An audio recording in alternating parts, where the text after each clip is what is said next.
Welcome to Australia is Not Real, a collection of stories so weird they could only happen here. We've got secret codes and an unidentified corpse on a beach, a botched school kidnapping, a prominent history professor turned attempted murderer, a maybe serial killer mother, a guy who hacked an ATM with pure dumb luck, and a poisoned beef Wellington. So grab your Tim Tams and Vegemite sandwiches. We're about to dive into this marathon of strange tales from around Australia.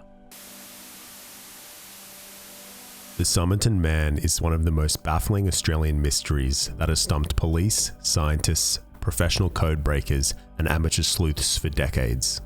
His identity, his intentions, his cause of death have been unknown since the day his body was found on Somerton Beach in 1948. Until now. It was early morning on the 1st of December, 1948 at the Somerton Park Beach in South Australia. It was the first day of summer. A man dressed in a fine suit was sitting on the sand, resting against the seawall. Passers-by had assumed he had indulged in too many drinks the night before. However, he hadn't moved in some time, and upon closer inspection, it was clear he was dead. Police arrived on the scene and could not find a wallet or any form of identification. Police assumed the man had taken his own life and would soon be identified through a missing person report. But nobody came forward claiming to know the man. His face was printed in newspapers all around Australia, leading to many tips from the public about his identity, but police couldn't make any definitive matches. A couple who had been walking along the beach the previous night reported that they witnessed a man sitting in the same position and saw him raise his right arm almost like a wave before dropping it limply. The mystery only grew deeper after an autopsy was performed and his personal effects were discovered. The Somerton Man was believed to be 40 to 45 years old. He was well groomed and in good shape. He had soft hands and clean fingernails, which indicated he was not a labourer. He had unusually developed calf muscles as well as toes that were squeezed together in a wedge shape. These physical features led many to believe he was a professional ballet dancer. The man also had a genetic trait called hyperdontia, which means he was born missing some teeth. His specific case of hyperdontia was extremely rare though. He was missing his lateral incisors.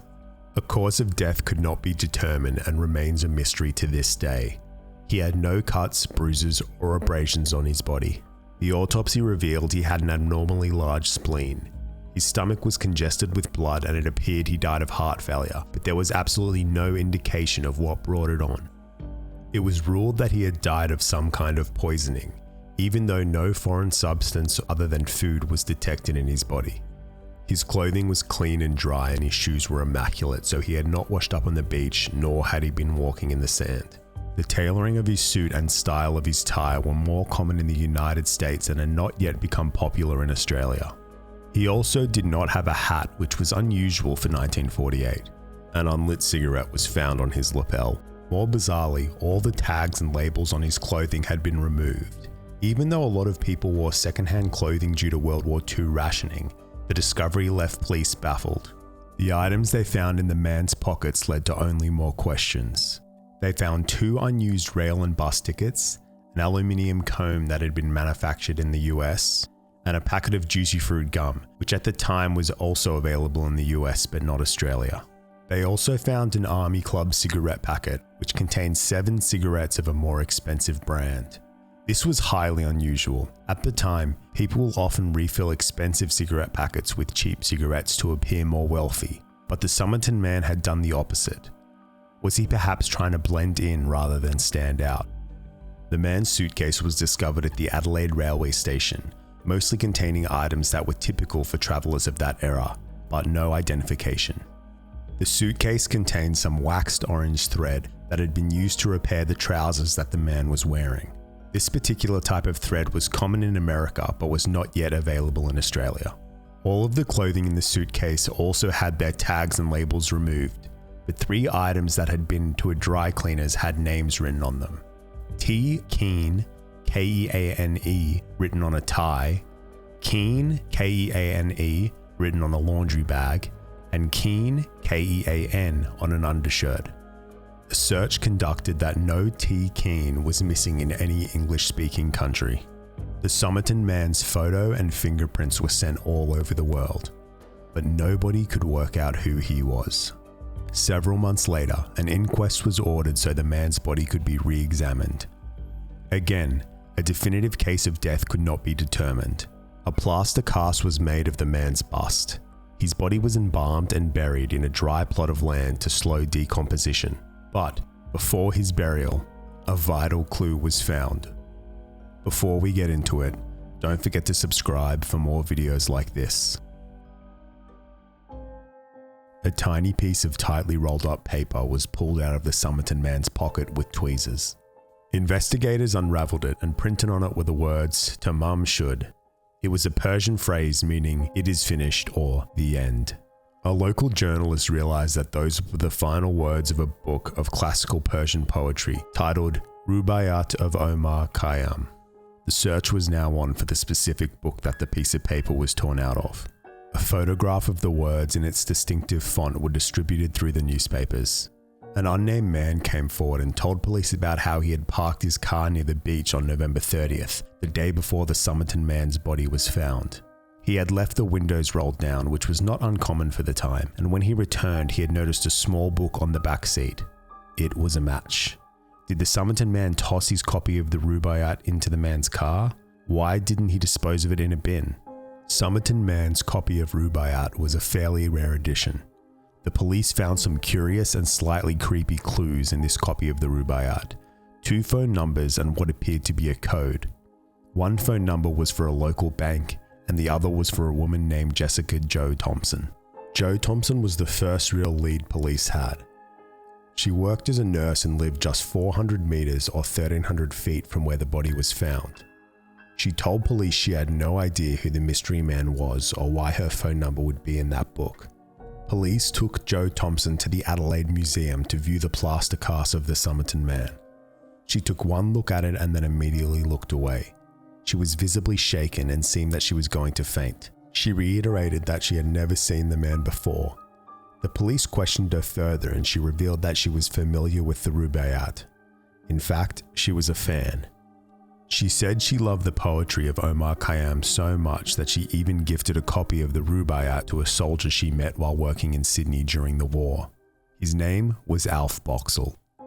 After the war, Jo Thompson moved to Melbourne, got married, and never heard from Alf Boxall again.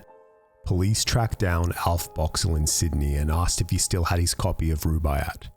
He showed the police his copy, with the final page and the words "Tamam shud" intact, along with an inscription written by Jo Thompson. Alf Boxall was not the Somerton man. Another strange clue was found in the back of the Somerton man's copy of Rubaiyat. Faint indentations depict a series of letters thought to be a code. Many experts and amateurs have attempted to crack the code for over 70 years, and even modern computer technology has been used. No meaning has ever been extracted from the letters, and Somerton experts have conceded that they are most likely not a code at all. The mystery of the Somerton man has gripped true crime enthusiasts for decades. There are 2 main theories about the man's identity. The first is that he was the biological father of Jo Thompson's son and travelled to Adelaide to see his child. The other theory is that the Somerton man and Jo Thompson were both spies, which, considering the social political state of the world at the time, wasn't too far-fetched.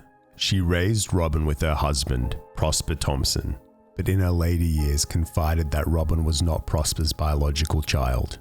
Robin Thompson grew up to become a professional ballet dancer. He also had a very rare genetic trait. He was born missing his lateral incisors.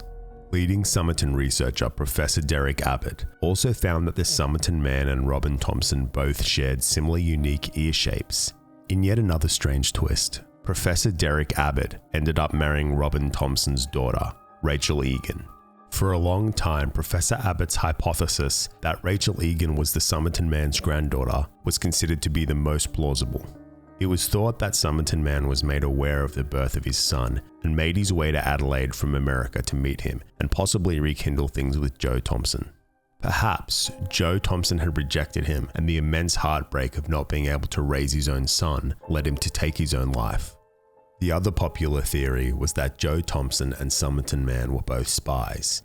In the 1940s, there was a large wave of European immigration into Australia, and Cold War paranoia and Red Scare were rampant. Historians have confirmed that there was spy activity in Adelaide at the time, particularly Russian spies. There were at least 2 sites close to Adelaide that were hubs for spy activity: the Radium Hill uranium mine and the Woomera Test Range, a British-Australian military research facility. In a 1978 interview, Alf Boxall revealed that he had worked intelligence when he met Joe Thompson in Sydney. In 2013, Joe Thompson's daughter Kate told the TV program 60 Minutes that her mother spoke Russian. Kate Thompson said she believed her mother knew the Somerton man and may have been a spy. The foreign poetry, the indecipherable code, the tags cut off the clothing, and unknown poison were all evidence that fueled speculation that the Somerton man was involved in espionage. Exactly 2 weeks after Somerton man's death, there was another strange death in Adelaide. A man named Tibor Kaldor appeared to have ingested a lethal poison and was found dead on December 13, 1948. Tibor Kaldor had known links to the Australian Communist Party. He had left a note, but investigators found the timing to be strange, as Tibor Kaldor had received his naturalization papers a few months prior. In July 2022, Professor Derek Abbott announced that he had discovered the identity of the Somerton man.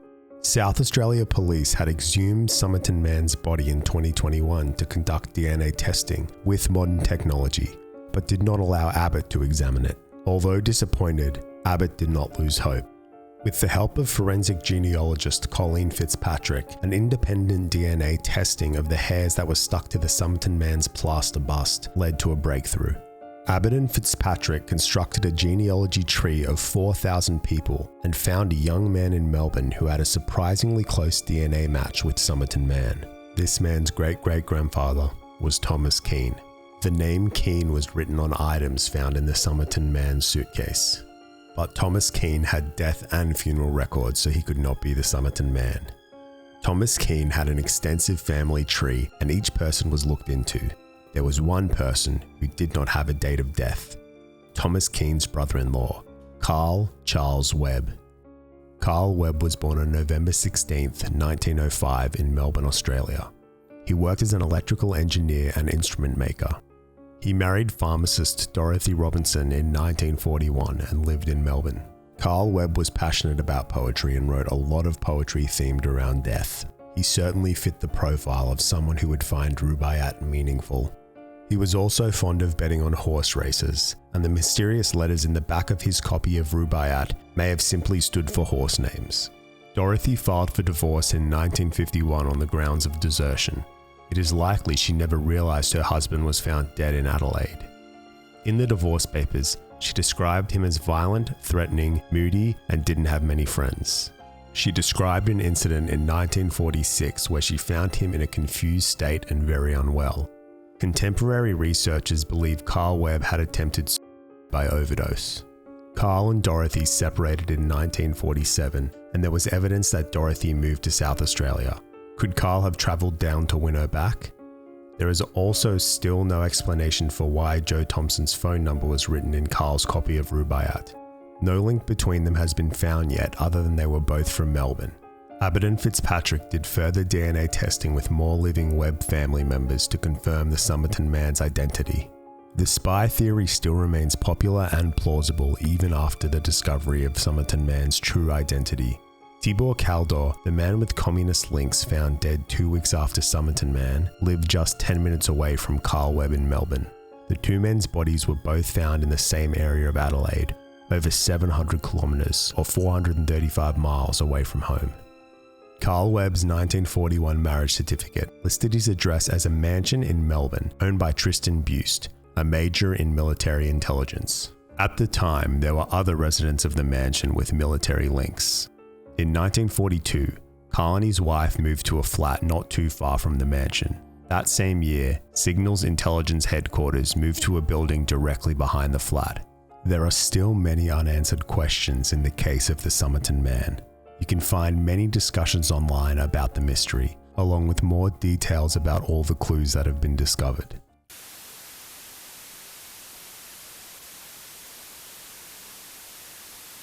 On the 24th of October 2003, Kathleen Folbigg was sentenced to 40 years in prison for killing her 4 babies. She was labelled a monster and became widely known as Australia's most hated woman and Australia's worst female serial killer.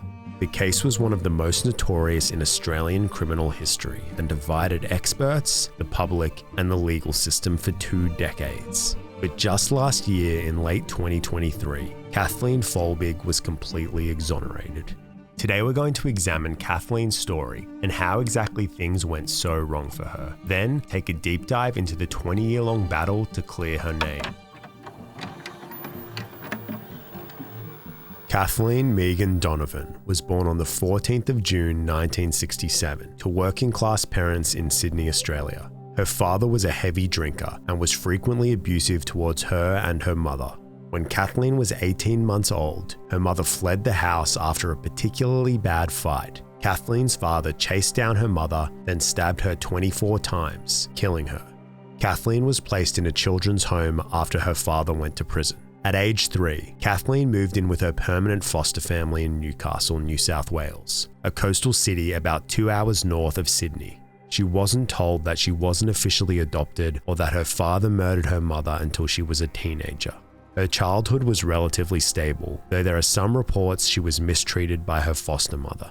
She became close with her foster sister, Leah Bowen, and her best friend, Tracy Chapman, with whom she would remain lifelong friends. Kathleen also enjoyed writing in diaries. Counselors encouraged her to pour her thoughts and feelings onto the pages to cope with her traumas, and diary writing became a practice she continued into adulthood. Kathleen left school at age 15 so she could start working. At 18, she met her future husband, Craig Folbigg, at the disco one night. Craig was 24, had a well-paying job at BHP, and came from a large family, which resonated with Kathleen, who had always dreamed of belonging to a big, happy family. 2 years later, in 1987, the couple got married. A year after the wedding, Kathleen became pregnant. On the 1st of February 1989, she gave birth to Caleb Gibson Folbigg. Caleb was born with respiratory issues and had to be placed in an incubator, and Kathleen was not allowed to hold him at first. After Caleb was brought home, his breathing problems persisted. He couldn't eat and breathe simultaneously and was diagnosed with floppy larynx. The doctors reassured the Folbiggs that Caleb would outgrow this condition. However, 2 weeks later, Kathleen woke up in the middle of the night to find baby Caleb dead in his bed. Caleb's death was attributed to sudden infant death syndrome, or SIDS, a condition that is still not well understood today. The Folbiggs were reassured by doctors that another SIDS death was unlikely if they had another baby.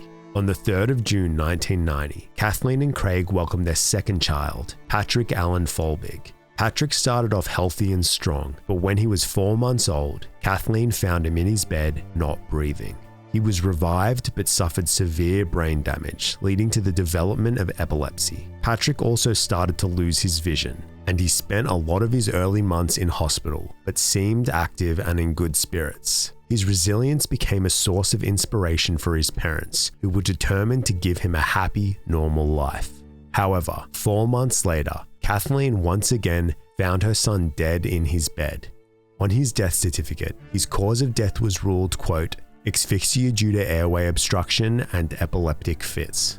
The Folbiggs were overcome with grief, and their marriage suffered. Still, they both desired a family, so they consulted doctors to make sure it would be safe for Kathleen to get pregnant again. They moved to a new home in Maitland, about 40 minutes inland, for a fresh start. On the 14th of October 1992, Kathleen gave birth to Sarah Kathleen Folbigg after another normal pregnancy. Things seemed to be going well in terms of Sarah's health, so much so that the Folbiggs started discussing giving her a sibling. However, on the 29th of August 1993, 10-month-old Sarah suddenly died. Like her siblings, she had stopped breathing in her sleep.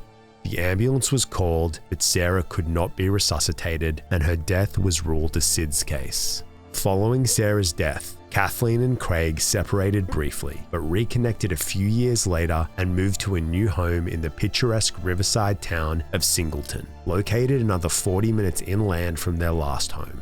Ready to start a family again, they consulted several doctors and specialists to help decide whether it would be safe for Kathleen to get pregnant.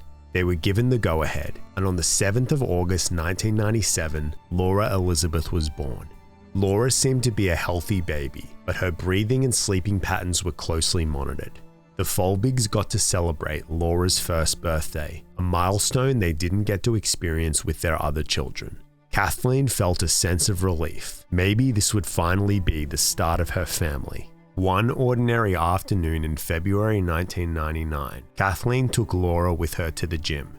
Laura went to play in the gym daycare as she always did. After Kathleen was finished, she took Laura and met up with Craig at his work to have morning tea together. On the drive home, Laura fell asleep. When they got home, Kathleen placed the little girl in her bed. 15 minutes later, Kathleen went to check on Laura but found her dead. She frantically started performing CPR on Laura, then called 000. 2 ambulance officers found Kathleen attempting to resuscitate Laura on the dining table. They took over, but it was too late. Laura, aged nearly 20 months old, was dead. Laura's cause of death was not as straightforward as her siblings. She was considered too old to be a SIDS case. The forensic pathologist who performed the autopsy, Dr. Alan Carla, found myocarditis in Laura, the inflammation of the heart muscle, typically caused by a viral infection. The week before Laura's death, she did have cold-like symptoms, but appeared to have gotten over the illness. Dr. Carla concluded that Laura's myocarditis was not advanced enough to cause her heart to stop. Her cause of death was ultimately ruled, quote, undetermined. When Dr. Carla found out that there had been 3 other sudden infant deaths in the Folbigg family, he became suspicious. He told police this was highly unusual and shared his opinion that suffocation could not be 100% ruled out as Laura's cause of death. Both Kathleen and Craig were interviewed by police. The couple had separated for good shortly after Laura's death and were not on speaking terms. Kathleen had no idea that Craig had found her private diaries, read them, and handed them over to the police. Craig believed his ex-wife had murdered their children and was helping the police build a case against Kathleen. The diaries contained tens of thousands of words written by Kathleen in 1996 through to 1999. The police got their forensic psychologists to analyze the diary entries and pick out the most incriminating quotes. In July 1999, Kathleen was called into the Singleton police station for questioning. She was asked about her diary entries and cooperated fully with the interrogation, as she believed the police were trying to help her. She did not have an attorney with her. Do you think Craig's responsible for the death of the children? No. Do you know what sort of person would kill 4 children? I have no comprehension, and I don't even want to think about it. Are you responsible for the death of Caleb? No.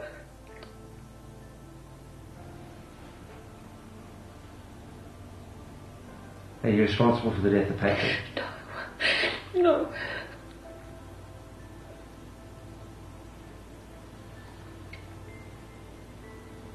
Are you responsible for the death of Sarah? No. And are you responsible for the death of Laura? No.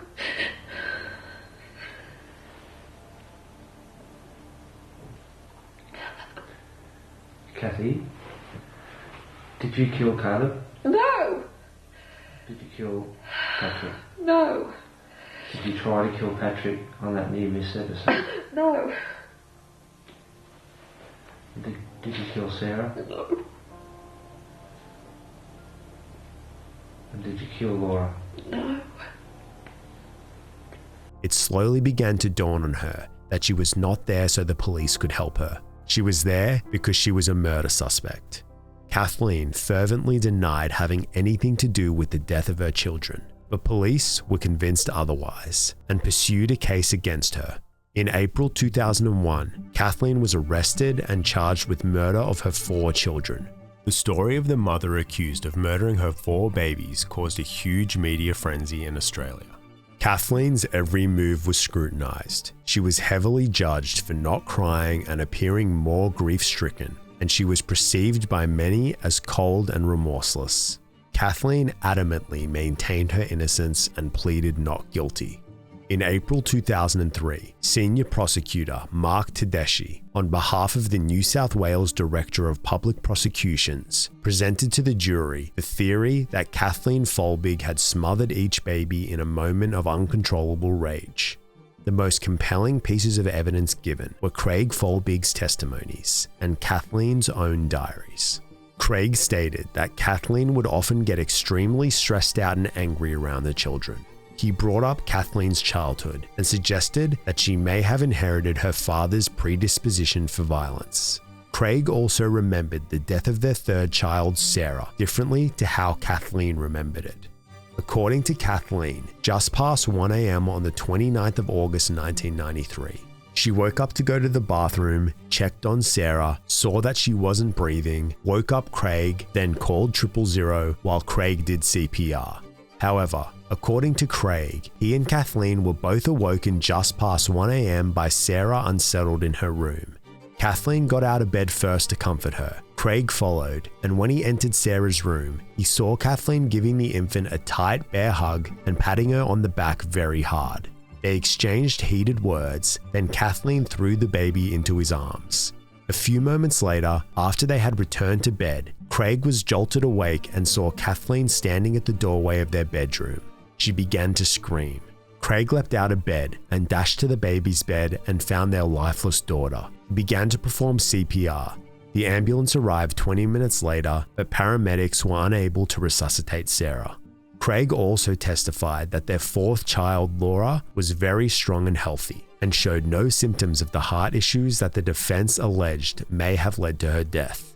Craig said Laura was, quote, full of beans the day before she died, and a video of Laura playing in a pool was shown in court to demonstrate how robust she was. Kathleen's foster sister, Leah Bowen, also gave evidence of Kathleen's aggression towards her children. Leah recounted an occasion she witnessed when Laura had refused to eat her meal, so Kathleen yanked her out of the high chair in frustration. Leah believed that Kathleen did not like attention being taken away from her and showered onto the newborns, and was resentful about gaining weight from the pregnancies.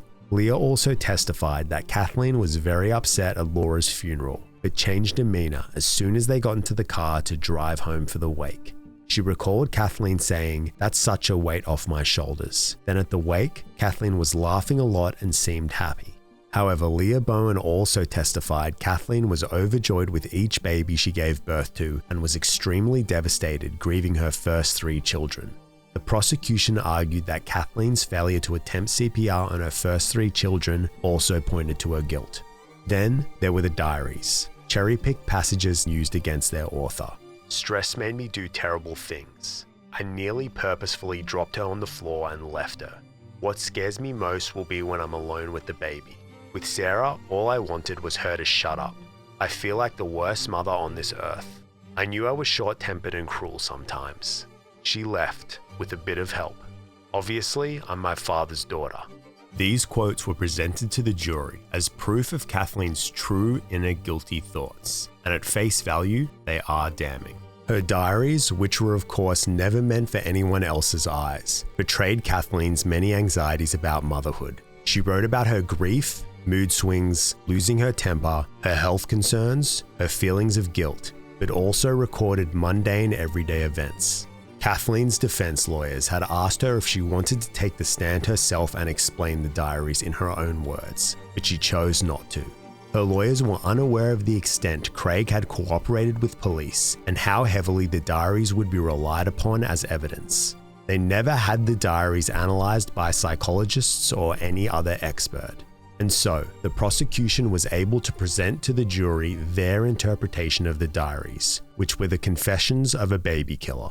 The medical evidence was by far the least significant part of the trial. In fact, in Justice Graham Barr's sentencing remarks, he said, "A substantial number of medical expert witnesses gave evidence at the trial. It is unnecessary to treat their evidence in any detail." Remember, this was in 2003, before we all started consuming copious amounts of true crime content and understood the importance of scientific and medical evidence. The defense reiterated that there was no physical evidence of smothering or suffocation on any of the children's bodies. Dr. Alan Carla, the forensic pathologist who performed Laura's autopsy, found myocarditis, the inflammation of the heart muscle, but in his opinion, it was not advanced enough to cause sudden death. So he made his final conclusion of undetermined.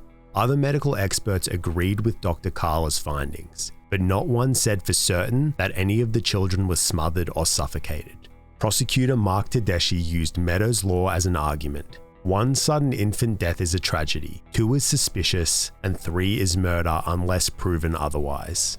He likened the defense's case that all of the Folbigg children's deaths were natural to being struck by lightning 4 times. Even after Justice Graham Barr banned discussion about likelihoods of 4 natural infant deaths in a single family, American pediatric forensic pathologist Dr. Janice Oppoven gave evidence for the prosecution and stated that the chances of 4 natural sudden infant deaths in one family was 1 in 1 trillion.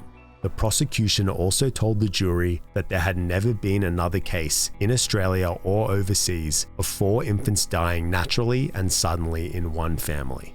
In October 2003, Kathleen Folbigg was found guilty of 1 count of manslaughter of her first son Caleb, maliciously inflicting grievous bodily harm upon her second son Patrick, and the murder of Patrick, Sarah, and Laura.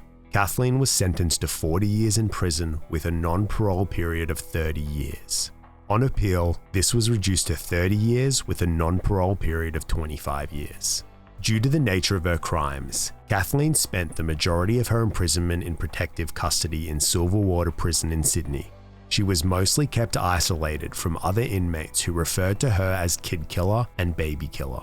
She was transferred to Clarence Correctional Centre in Grafton in 2021 and was beaten up by inmates shortly after her arrival.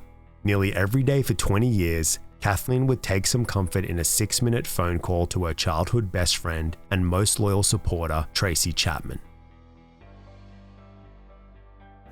Kathleen made several appeals over the next few years, but they were all dismissed, even after details emerged about how flawed the original trial was. It was revealed that one of the jurors Googled Kathleen and researched her, then shared their findings with the other jurors. Some jurors discussed the case with others outside of the trial, including one who discussed the medical evidence with their nurse friend. One of the jurors also had a connection to one of the lawyers on Kathleen's defense. In the first week of the trial, the judge ordered to have some diary entries redacted, but then Craig Folbigg blurted out one of the hidden sentences to the jury anyway.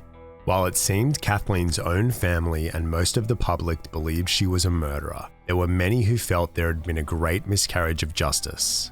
In 2003, Australian law professor Dr. Emma Cunliffe was researching the Lindy Chamberlain case, which you may know as the Dingo Ate My Baby case. Lindy had been wrongfully convicted of murdering her 2-month-old daughter Azaria and was eventually exonerated after the baby's jacket was found in a dingo's lair years later. When the Kathleen Folbigg trial commenced, Dr. Cunliffe was immediately interested and felt there were many parallels to the Lindy Chamberlain case. Over the next several years, she conducted extensive research and in 2011 published Murder, Medicine and Motherhood, which argued that Kathleen had also been wrongly convicted. In 2013, Newcastle-based lawyer Isabel Reid took on Kathleen's case, and over the next 2 years enlisted experts from around the world to submit evidence to prove there was reasonable doubt of Kathleen's guilt. In this chapter, we're going to summarize the fresh evidence that was eventually compiled into an official petition. In the 2003 trial, the prosecution had argued that Kathleen's diaries were a sincere insight into her mind. However, it doesn't take an expert to know that diaries don't always necessarily reflect reality. In Kathleen's case, she had used diary writing as a form of therapy since she was young. Then after the death of her children, a grief counselor advised her to dump every negative thought onto diary pages to help deal with the grief. Several experts were asked to submit their opinions on Kathleen's diaries. Clinical psychologist Dr. Shamila Betts in Sydney concluded that Kathleen blamed herself for the death of her children, but that did not equate to an admission of guilt. Kathleen had a highly idealized vision of what a good mother should be and was very hard on herself when she didn't live up to her own expectations. Dr. Betts also pointed out that Kathleen made no attempts to hide her diaries. World-renowned professor of psychology and writing therapy pioneer James Penbaker of the University of Texas, Austin, similarly found no evidence of premeditation for murder. Professor Penbaker's report featured a highly detailed breakdown of Kathleen's voice and writing style. He concluded that she was a fairly average person dealing with extremely stressful situations. He remarked that Kathleen's expressions of frustration were feelings commonly felt by new parents. Regarding why Kathleen rarely expressed overwhelming grief, he observed that Kathleen stopped writing immediately after each of her children's deaths, which was in line with what most diary writers typically do after a traumatic experience. Professor Janine Stevenson of Sydney University noted that it is not possible for a therapist, let alone someone untrained in psychiatry, to interpret the meanings of diary writings. The thoughts and feelings written in a diary are often fleeting and are influenced by the emotions of that very moment. Kathleen had been told that all of her children died of natural causes, and in her writings, she frequently speculated if there was spiritual reasons or a higher power at play, but never once indicated, quote, any active actions on her part that caused the death of her children. Linguistics expert Professor David Butt from Macquarie University in Sydney found that claims of Kathleen Folbigg's guilt based on the diaries were, quote, unsafe, as sections were taken out of context and meanings and interpretations of the words were essentially made up.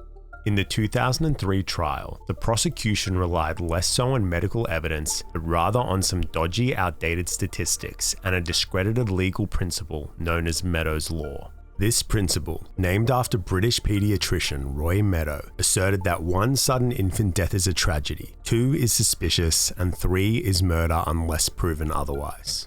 Roy Meadow famously gave Munchausen syndrome by proxy its name and played a crucial role in several high-profile infant murder cases in the 90s in the UK. One of the most notable cases was Sally Clark, a British lawyer accused of murdering her 2 babies in 1999. Meadow testified that the odds of 2 cot deaths in the same affluent family were 1 in 73 million. Sally Clark was found guilty and sentenced to life in prison. However, an appeal revealed that Meadows' statistics were flawed. He had incorrectly taken the ratio of live births to SIDS deaths in affluent non-smoking families, which was 8,500 to 1, and squared the number, giving him 73 million to 1. Even though multiple women in the UK, including Sally Clark, had their murder convictions overturned after Meadows' Law was discredited, in Australia, it was being used to paint a guilty picture of Kathleen Folbigg. In the 2003 trial, Dr. Janice Opovan claimed that the chance of 4 natural sudden infant deaths in one family was 1 in 1 trillion, but she arrived at this number based on Roy Meadows' bad calculations. In reality, statistically speaking, the occurrence of 3 or more natural sudden infant deaths in one family is just as rare of an event as a triple homicide. Therefore, there is no more reason to assume the deaths were murders than natural, according to British mathematics professor Dr. Ray Hill. The prosecution at the original trial also claimed that there had never been another case anywhere in the world of 4 natural sudden infant deaths in one family. However, Dr. Emma Cunliffe discovered that that simply wasn't true and found 8 other cases throughout the course of her research. In fact, in 2007, just 1 state over in Victoria, 28-year-old Carol Matthew was fighting for her innocence after her 4 young children all died within 5 years. Her story was eerily similar to Kathleen's. Carol's first 3 babies, who all died aged under 7 months, were ruled as SIDS deaths. Her 4th child was 3 years old when she died, which was too old to be considered SIDS, so Carol came under suspicion. Police were convinced she had killed the child, however there was no physical evidence to prove there was any foul play. Because all the evidence was circumstantial and there were no medical answers, the Victoria Supreme Court dismissed the case and Carol walked free. Even today, SIDS is not well understood, and clearly it's a difficult area of medicine, so for the law to default to murder when the science isn't complete is problematic to say the least. In 2013, forensic pathologists Dr. Matthew Ord and Professor Stephen Cordner were asked to independently conduct retrospective examinations of the Folbigg children. They both agreed with Dr. Alan Culler's initial conclusion that Caleb and Sarah both died of SIDS, while Patrick died of complications from epilepsy. Opinions differ when it came to Laura. Dr. Carla characterized Laura's myocarditis as patchy and mild. However, Dr. Ord concluded that Laura had an eminently fatal case, while Professor Cordner argued her death had been caused unexceptionally by myocarditis. The prosecution's theory that the children had been smothered also didn't hold up. Laura was nearly 20 months old when she died, and had her teeth already, but none of the pathologists, including Dr. Carla, found any signs of struggle or abrasions in her mouth. In May 2015, Kathleen's lawyer, Isabel Reed, armed with hundreds of pages of fresh evidence, presented an official petition to the Governor of New South Wales calling for a judicial inquiry into Kathleen's convictions. However, 2 successive New South Wales Attorney Generals ignored that petition for 3 whole years. In 2018, journalist Quinton McDermott produced an episode of Australian Story on all the questions raised about Kathleen's 2003 trial, as well as all the efforts in recent years for an inquiry. 9 days after the episode aired, newly appointed New South Wales Attorney General Mark Speakman asked the Governor to grant an inquiry. Meanwhile in Canberra, the nation's capital, Dave Wallace, a lawyer with an honours degree in immunogenomics, also saw the episode and got in touch with world-renowned genetic scientist Professor Carola Vinuesa at the Australian National University and asked her whether there could be a genetic cause for the folbigg children's deaths. Professor Vinuesa was very intrigued by the folbigg case, as coincidentally the previous week she had worked with another family who suffered 4 neonatal deaths and was able to find a genetic cause for the deaths. Back in 2003, when Kathleen's trial was held, there were only a handful of known genetic causes for sudden infant death. Genetic testing technology wasn't advanced enough for whole genome sequencing, which is the process of determining the entirety of the DNA sequence of billions of letters at a single time, so not all mutations could be detected back then. Genetic testing technology had significantly advanced since then, so in October 2018, Professor Vinuesa obtained Kathleen's saliva sample from when she first entered prison and sent the DNA off for whole genome sequencing. When the results came back, she and another colleague independently analyzed the data and both found a mutation in the CALM2 gene. There are 3 CALM genes in the calmodulin family, and they are essential for normal heart rhythm. Multiple studies in 2012 and 2013 had shown that mutations in the CALM genes are linked to sudden cardiac arrest and heart arrhythmia. This was a major discovery, but Professor Vinuesa had to be sure. Lawyer Isabel Reed arranged to have a urine sample and buccal swab taken from Kathleen in prison in Grafton, then flown to the lab in Canberra via light aircraft.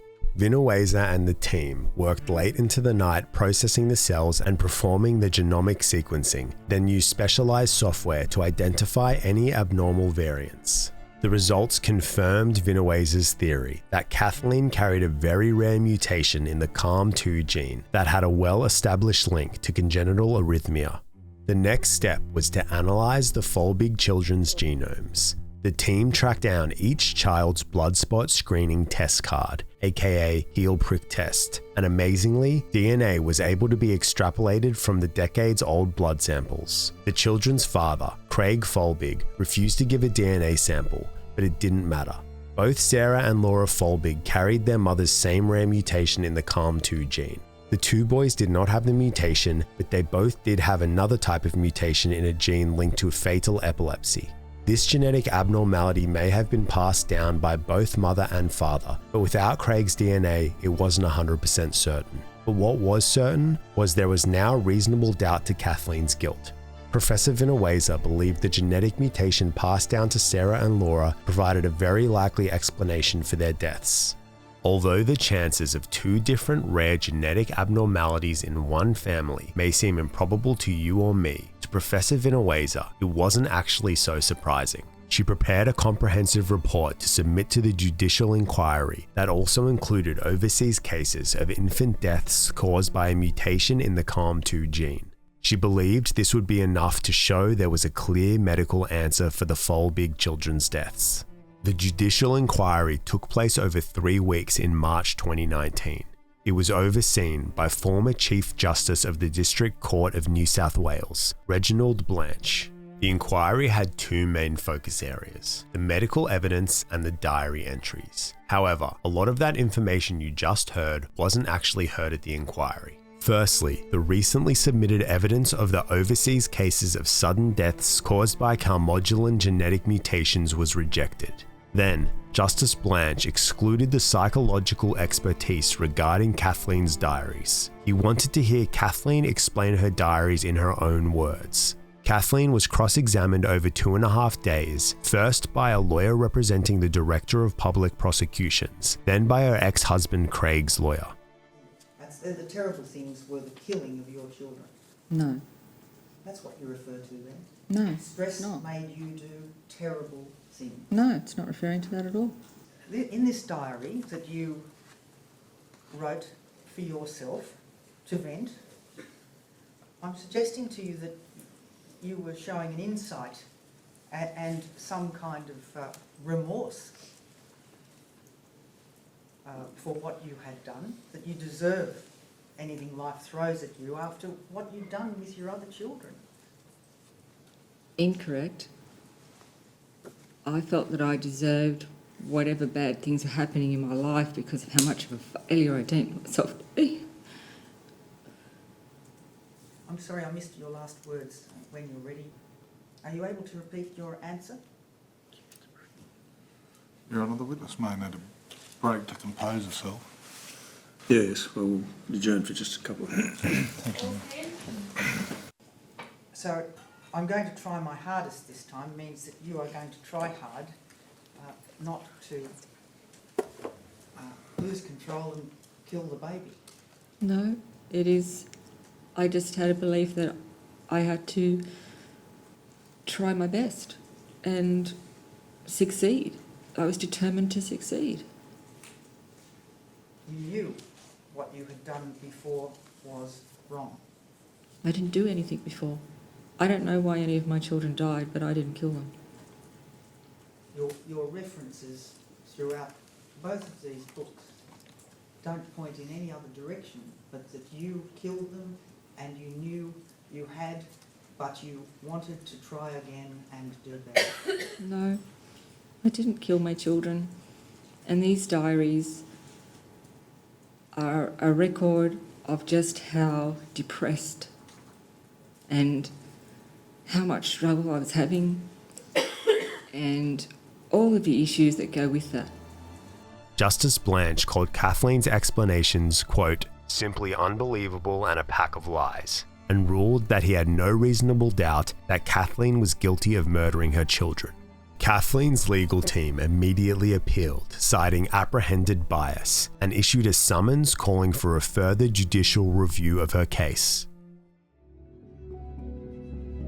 Kathleen and her supporters were shocked by the decision. Professor Carola Vinuesa felt that the complexity of the science had not been properly heard nor understood by the inquiry, so she went to the Australian Academy of Science for more support. She led the global effort to prove once and for all that the folbigg genetic mutation in the CALM2 gene was pathogenic, meaning it had a 90 to 95% chance of causing potentially fatal disease. Genetic scientists Mette Nygaard and Michael Overgaard of Aalborg University in Denmark successfully recreated the mutation in the calmodulin protein and performed tests to demonstrate the high risk of cardiac arrest. In March 2021, Vinuesa, with 27 co-authors, published a paper detailing all of their research, tests, and experiments supporting their conclusion that the genetic mutation caused cardiac arrhythmia in the 2 folbigg girls, leading to their sudden deaths. Furthermore, the Australian Academy of Science helped get a petition calling for Kathleen's pardon signed by over 100 leading scientists around the world, including 4 Nobel laureates. This petition was directly submitted to the Governor of New South Wales. A few days later, the New South Wales Court of Appeal dismissed Kathleen's challenge to the Blanche inquiry. Professor John Shine, president of the Australian Academy of Science, publicly questioned the legal system's ability to properly assess expert scientific evidence. Why even have experts give evidence if their opinions are just going to get disregarded? The scientists' petition for pardon sat for about a year. In that time, Kathleen's story garnered media attention, and with the help of public pressure, the Governor of New South Wales ordered a fresh judicial inquiry in May 2022. The second inquiry commenced in November 2022 and was headed by former Chief Justice of the New South Wales Supreme Court, Tom Bathurst. This time, 3 forensic psychologists were permitted to give their expert analysis of Kathleen's diaries. Genetic scientists Mette Nygaard and Michael Overgaard flew to Sydney from Denmark to give evidence of their experiments demonstrating how the CALM2 genetic mutation caused cardiac arrest. In June 2023, Justice Bathurst released his findings. There was reasonable doubt as to the guilt of Miss Folbigg for each of the offences for which she was originally tried. In his letter to the New South Wales Attorney General, he wrote he was unable to accept the proposition that Miss Folbigg was anything but a caring mother for her children. On the 5th of June 2023, the New South Wales Attorney General Michael Daly held a press conference. This morning at 9:30 I met with the Governor. I recommended that the Governor should exercise the royal prerogative of mercy and grant Ms Folbigg an unconditional pardon. The Governor agreed. Ms Folbigg has now been pardoned. Kathleen was released from prison less than an hour later. Although she was officially cleared from the consequences of the offence, it didn't actually eliminate the conviction. The case was then referred to the New South Wales Court of Criminal Appeal. Meanwhile, Kathleen, now aged 55, had her homecoming at her childhood best friend's Tracy Chapman's animal rescue farm. The two had an emotional reunion, and later that night, Kathleen enjoyed her first home-cooked meal in 20 years, as well as her first ever glass of champagne. On the 14th of December 2023, Kathleen Folbigg's convictions for murdering her 4 children were quashed. She was fully acquitted and officially cleared her name of being Australia's worst female serial killer. Kathleen is now seeking compensation from the state of New South Wales. Her payout is expected to be record-breaking. As for her ex-husband Craig, he remarried in 2004 and had another baby. He tried his best to return to a normal life in Singleton. According to Kathleen, they never spoke again after her trial. In March 2024, Craig died from a heart attack. Kathleen released a statement via her lawyer. There were only 2 people on this earth who knew what it felt like to lose Caleb, Patrick, Sarah, and Laura. My condolences go to the loved ones Craig leaves behind. It was 4:40 p.m. on Friday, 6th of October 1972. Wayne Grant, a senior journalist at Melbourne's The Sun newspaper, was preparing for his weekend when his phone rang. A man's voice ominously spoke. "I'll say this only once. I've kidnapped the pupils and teacher from Faraday State School." The anonymous caller said he left a ransom note on the desk in the classroom. He demanded $1 million or he would kill the children and their teacher. Then he hung up.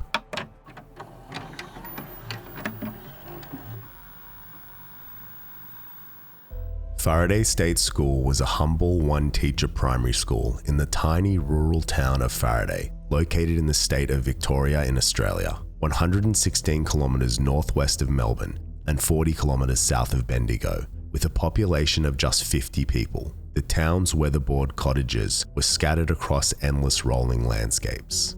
The schoolhouse itself was a single granite building that was constructed in 1869 and served as the educational centre for just 10 students. 20-year-old Mary Gibbs, a recent graduate from Bendigo Teachers Training College, was the only teacher and adult at the school. That day, Friday 6th of October, it was just Mary and 6 students, all girls aged 5 to 10. The children hailing from 3 families were playing a game of musical chairs with Mary at the piano, when suddenly the schoolhouse doors flung open. 2 men burst into the classroom. One had his face covered by a balaclava, while the other wore dark glasses and a hat. Mary initially thought they were friends of her boyfriend or brothers of one of the students playing a prank. But then her eyes fell on the sawn-off rifle that was pointing at her. That's when she knew something terrible was happening.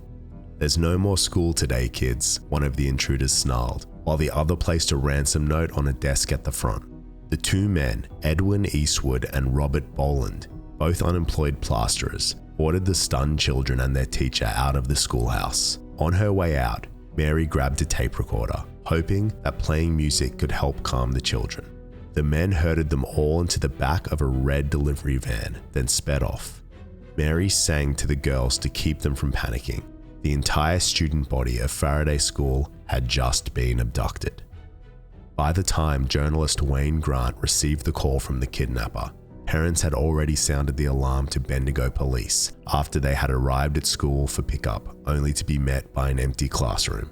Eastwood and Boland's ransom note was written in clear capital letters. They demanded $1 million in $20 and $10 notes. The ransom note also read, "We are not going to waste anyone's time by making idle threats, so we will cut it short by saying that any attempt to trace us or apprehend us will result in the annihilation of every hostage." That evening, in an emergency press conference, the Premier of Victoria, Dick Hamer, announced that the state government was prepared to pay the ransom. Lindsay Thompson, the state education minister and former teacher himself, was addressed by name in the ransom note and vowed to do everything possible to ensure the hostages' safe return to their families. Meanwhile, deep in the remote bushland near the town of Lancefield, 60 kilometers away from the school, Mary Gibbs and her students were huddled together in the back of a van. Mary tried to soothe the children by singing them songs, but she was completely terrified herself, especially when the kidnappers showed her a large trench they had dug, promising her that she'd end up buried there if she didn't cooperate. Edwin Eastwood took another car and drove over an hour to Melbourne to call journalist Wayne Grant. He also called Education Minister Lindsay Thompson, but ended up hanging up abruptly, fearing that the call was being traced. Realizing how risky it would be to arrange a meeting at the police headquarters in the city, Eastwood reconsidered their plan and drove back to Lancefield to discuss their next course of action with Robert Boland. It was now late in the night. Boland had allowed the hostages out of the van so they could stretch their legs, but held a flip knife up against them the whole time. Mary Gibbs tried to keep the children calm by pretending they were all on a nature excursion, and even had the children make boats out of sticks and leaves. Eastwood returned in the early hours of the morning and locked the hostages back inside the van. The two men then left, telling Mary Gibbs that they were off to collect the ransom. At around 3 a.m, the kidnappers found a phone and contacted police with instructions. Lindsay Thompson was to bring the $1 million to Wood End Post Office, located about 75 kilometers northwest of Melbourne, and he was to go alone. Police had no idea where Mary Gibbs and the children had been taken, so they had no choice but to follow the kidnappers' instructions. But they put some safeguards in place. Assistant Police Commissioner Bill Crowley, disguised as the minister's chauffeur and armed with a hidden Derringer pistol, drove Lindsay Thompson and his suitcase full of cash, while Assistant Police Commissioner Mick Miller was concealed under a blanket in the back seat with a high-powered rifle. Thompson was told that if there was any trouble, he should duck to give Miller a clean shot.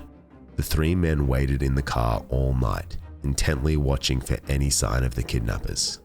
At 5 a.m, an old car drove past slowly before parking nearby.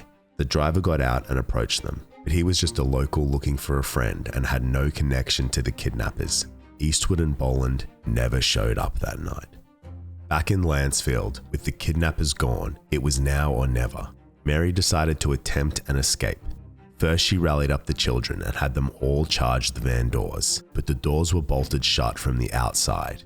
Mary then tried to kick out one of the panels of the van with her heavy platform boots. She got one of her older students to hold onto a chain on the wall of the van, then placed one hand on the student's shoulder and the other hand on the opposite wall to prop herself up so she could put all her weight behind her kicks. The two oldest girls, both aged 10, also took turns kicking.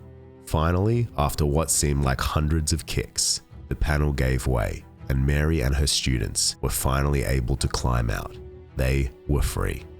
They stumbled through the bush for a few kilometers, exhausted and disoriented, before coming across a group of rabbit hunters at around 8 a.m. 17 hours later, they were finally safe. An extensive manhunt was immediately set in motion. It turned out that Edwin Eastwood and Robert Boland had lost their nerve and abandoned the entire ransom plan. After realizing their hostages had escaped, they had driven to Bendigo and dumped their weapons and a bag of chains and padlocks into a creek. Hundreds of police, rescue workers, forestry workers, and volunteers searched Bendigo and the surrounding areas over 3 days. The two men were eventually tracked down and apprehended by heavily armed police officers. Mary Gibbs was asked to positively identify the two men as the kidnappers. In the aftermath of the ordeal, Mary Gibbs and the 6 girls found themselves in the spotlight, briefly becoming minor celebrities. The children were mostly shielded from the media attention, but Mary was considered a hero. The image of the petite teacher in her heavy platform boots, kicking her way to freedom, became iconic. On the 22nd of January 1973, Mary Gibbs was honoured for her bravery and was awarded a George Medal. Robert Boland was sentenced to 16 years in prison for his part in the kidnapping and was released in November 1983, having served 11 years. Edwin Eastwood changed his plea mid-trial to guilty, claiming that Boland was innocent and that the real accomplice was related to the man Lindsay Thompson spoke to at Woodend. Eastwood received a 15-year prison sentence for his role in the crime. The events in October 1972 resulted in the closure of Faraday School. The students dispersed to other nearby schools, grew up, and went their separate ways, rarely speaking about the kidnapping. 140 kilometres southeast of Melbourne is the quiet dairy township of Warreen, nestled in the rolling hills of the South Gippsland Shire. 20-year-old Rob Hunter, fresh out of Teachers College, had just started his new job as the only teacher at Warreen State School. With only 9 students, ranging in age from 6 to 11, Rob was warmly welcomed into the close-knit community with a barbecue just a few weeks prior. Similar to Mary Gibbs at Faraday School, Rob was the sole adult responsible for the students of Warreen School. Monday, 14th of February 1977, Valentine's Day, was Rob Hunter's 9th day at his new job. At 10:30 a.m, he dismissed the students for recess as normal, but the children didn't get to play for very long. A gunman walked into the schoolyard, his face covered by a balaclava. He ordered the children to get back inside. Rob Hunter was still in the classroom and was startled when the panicked students ran inside, yelling about a man with a gun. At first, Rob thought the children were just playing a game or had seen a rabbit hunter. But then, the masked gunman entered the room, pointing his revolver directly at Rob. "Sit down," the gunman barked at the children. "Shut up," he ordered Rob. Terrified, they all complied. The gunman, shaking and sweating profusely, explained that he had some demands that needed to be met. Rob, realizing that the gunman was extremely nervous, calmly offered to write a check, but the offer was refused. The gunman had brought a 10-meter-long chain and several padlocks, and restrained Rob first, before chaining up all the students as well in one line. Rob Hunter had assumed they were being robbed by some crazed, desperate man, and had no idea who he was actually dealing with. In December 1976, Edwin Eastwood, the Faraday School kidnapper, had escaped from Geelong prison. He had been lying low for a few months before deciding to have another go at the exact same crime he had been convicted of in 1972. Eastwood secured the chains to the wall of the classroom so he could retrieve his stolen vehicle, a grey Dodge, which he had parked down the path out of sight. He unchained Rob, but gagged and blindfolded him, and shoved him onto the floor of the passenger side of the car. Eastwood then pushed the 9 children into the back of the car, still all chained up. Eastwood left a note in the classroom, "Gone on a nature study trip. Will be back in an hour." A ruse intended to prevent the parents from sounding the alarm immediately. And it worked. Parents didn't start calling the police until 5 p.m. Edwin Eastwood had once again kidnapped the teacher and entire student body of a small rural primary school. A ransom note arrived at Melbourne Sunday Observer newspaper and was again addressed to the Education Minister, Lindsay Thompson. The name of another nearby primary school, Allambie, had been crossed out and replaced with Warreen, suggesting a change in Eastwood's target for some reason. This time, his demands were bolder. He wanted $7 million, an assortment of guns, 100 kilograms each of cocaine and heroin, the release of 17 of the state's most dangerous inmates from Pentridge Prison, and a late model car with a full tank of petrol. Eastwood sped off with his hostages, ordering them to keep their heads down. The combination of his erratic driving and the hostages' intense fear caused some of them to vomit. Eastwood repeatedly threatened to shoot anyone who raised their heads or tried to attract the attention of passing vehicles. The remote roads in the mountainous region were winding and narrow, and after about 70 kilometers of driving, Eastwood crashed into a logging truck at a hairpin turn. The Dodge was wrecked, but luckily nobody was hurt. Eastwood climbed out of the shattered driver's side window, pointing his gun at the two men in the truck, 25-year-old Robin Smith, who was the driver, and his brother. Moments later, another truck rolled around the corner. It was another of Robin Smith's logging trucks. Eastwood ordered the two men out of that truck as well. He now had a total of 14 hostages. Deeming the 5 men as a greater threat, Eastwood took the chains off the children and used them to restrain the men. He forced them to lay down flat on the side of the road. The children sat on the ground. Because they were stranded in a remote area, several hours had passed before another vehicle came along. A combi van slowly approached the scene. On board were 2 women in their late 40s. Muriel Depardieu and Julie Edward, who had been enjoying a road trip holiday together. Concerned by the crash, they stopped to offer assistance. However, Eastwood forced the women and all of the hostages into the cramped combi van and set off on a 2-hour-long journey along the mountainous Grand Ridge Road. Throughout the ride, the 2 women hugged and comforted the children, who had been separated from their teacher the entire time and needed some motherly warmth. The 2 women had also recognized their kidnapper as the fugitive responsible for the Faraday school kidnapping. It was nightfall by the time they reached an isolated campsite that Eastwood had prepared at an earlier point. The 5 men were chained around a large tree, while the women continued to console the children inside the van. They were fed tinned ham and chocolate and had to listen to Eastwood boast about the Faraday kidnapping, as well as the massive ransom he would soon be receiving. When the news of the worrying kidnapping broke over the car radio, Eastwood was delighted. It was clear he was hungry for media attention and notoriety. Finally, at around 4 a.m., Eastwood fell asleep. Robin Smith, the driver of the first logging truck, was accustomed to handling chains in his daily work. He managed to quietly free himself. He snuck away from the campsite to get help. He ran through the bush for 10 kilometers until he finally came across a farmhouse and was able to call the police. At about 6:45 a.m., Eastwood woke up and realized that one of his hostages was missing.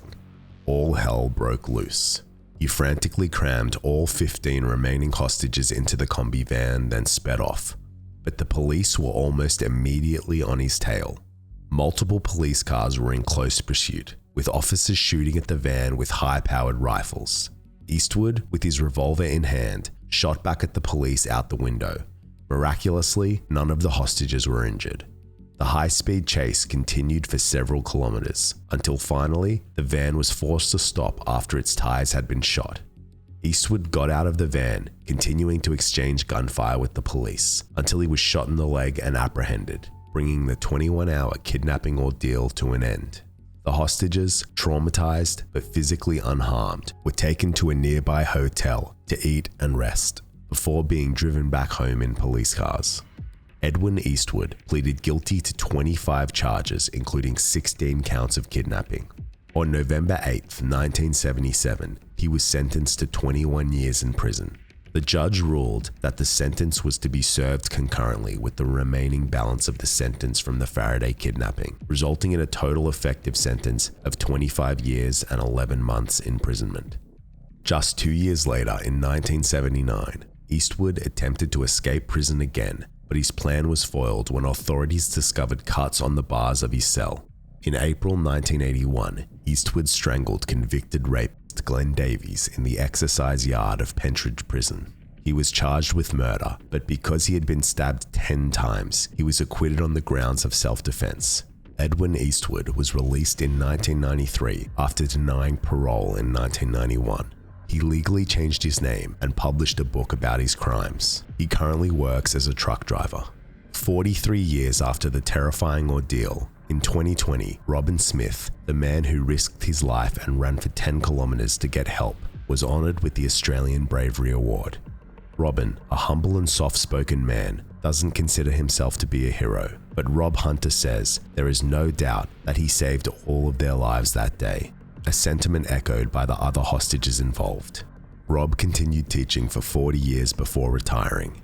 In 2018, he published a book called Day 9 at Warreen, which details the events of that day, and now runs seminars about overcoming trauma. Have you ever wished for a real-life cheat code when money gets tight? Like in The Sims, when typing motherload magically dropped 500,000 virtual dollars into your bank account. No strings attached.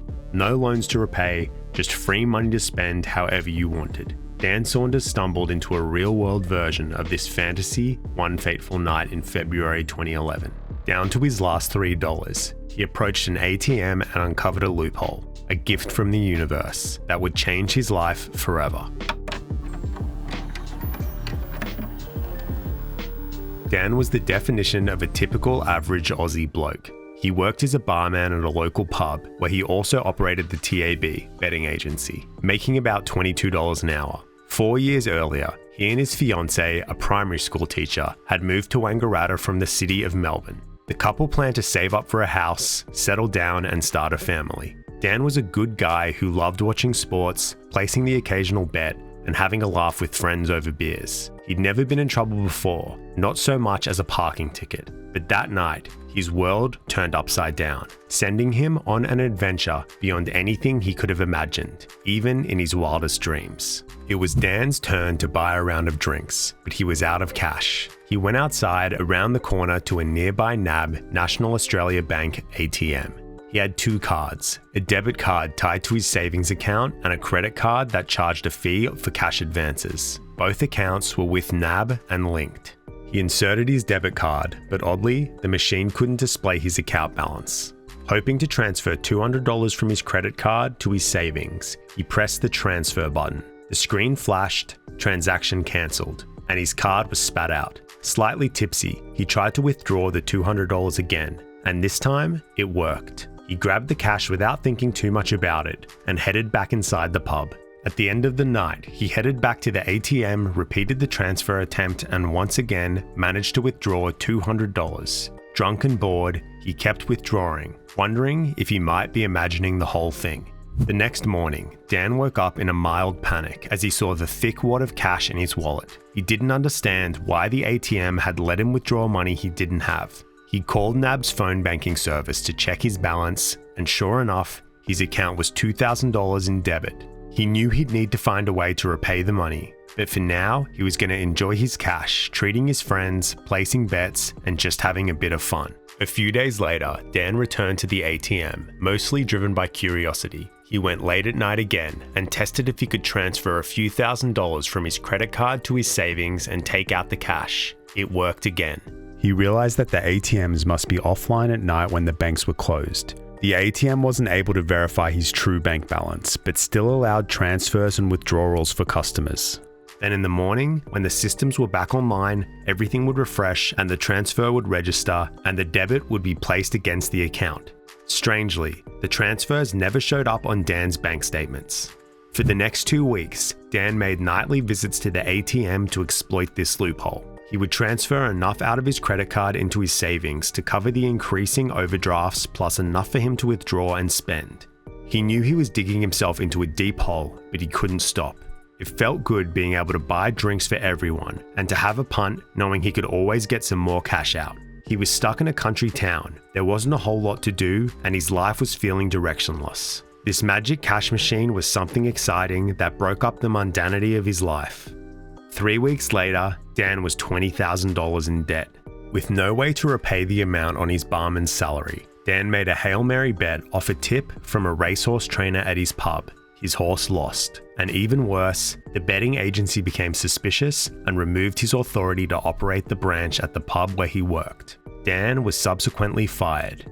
By now, Dan had figured out that he could transfer money from his savings to his credit card on the ATM too, as long as he kept transferring money back and forth between his accounts before the bank's system updated and registered the transactions each night. He could trick it into thinking both of his accounts always had money in them. If he missed a transfer, then his true negative balance would be reflected in the bank's system. He was essentially using the ATMs to load up his accounts with virtual money, and the thrill of it soon overshadowed any rush he got from sports betting. He'd call the phone banking service regularly to check his balance, and to his amazement, day after day, the money would be there in his account. In Dan's own words, "It occurred to me that this was not real money, but simply numbers flying back and forth. Basically, the bank system thought there was money in my accounts when there wasn't." All I had to do was transfer enough funds to cover the funds spent, and as if by magic, the accounts were replenished or freshened each day.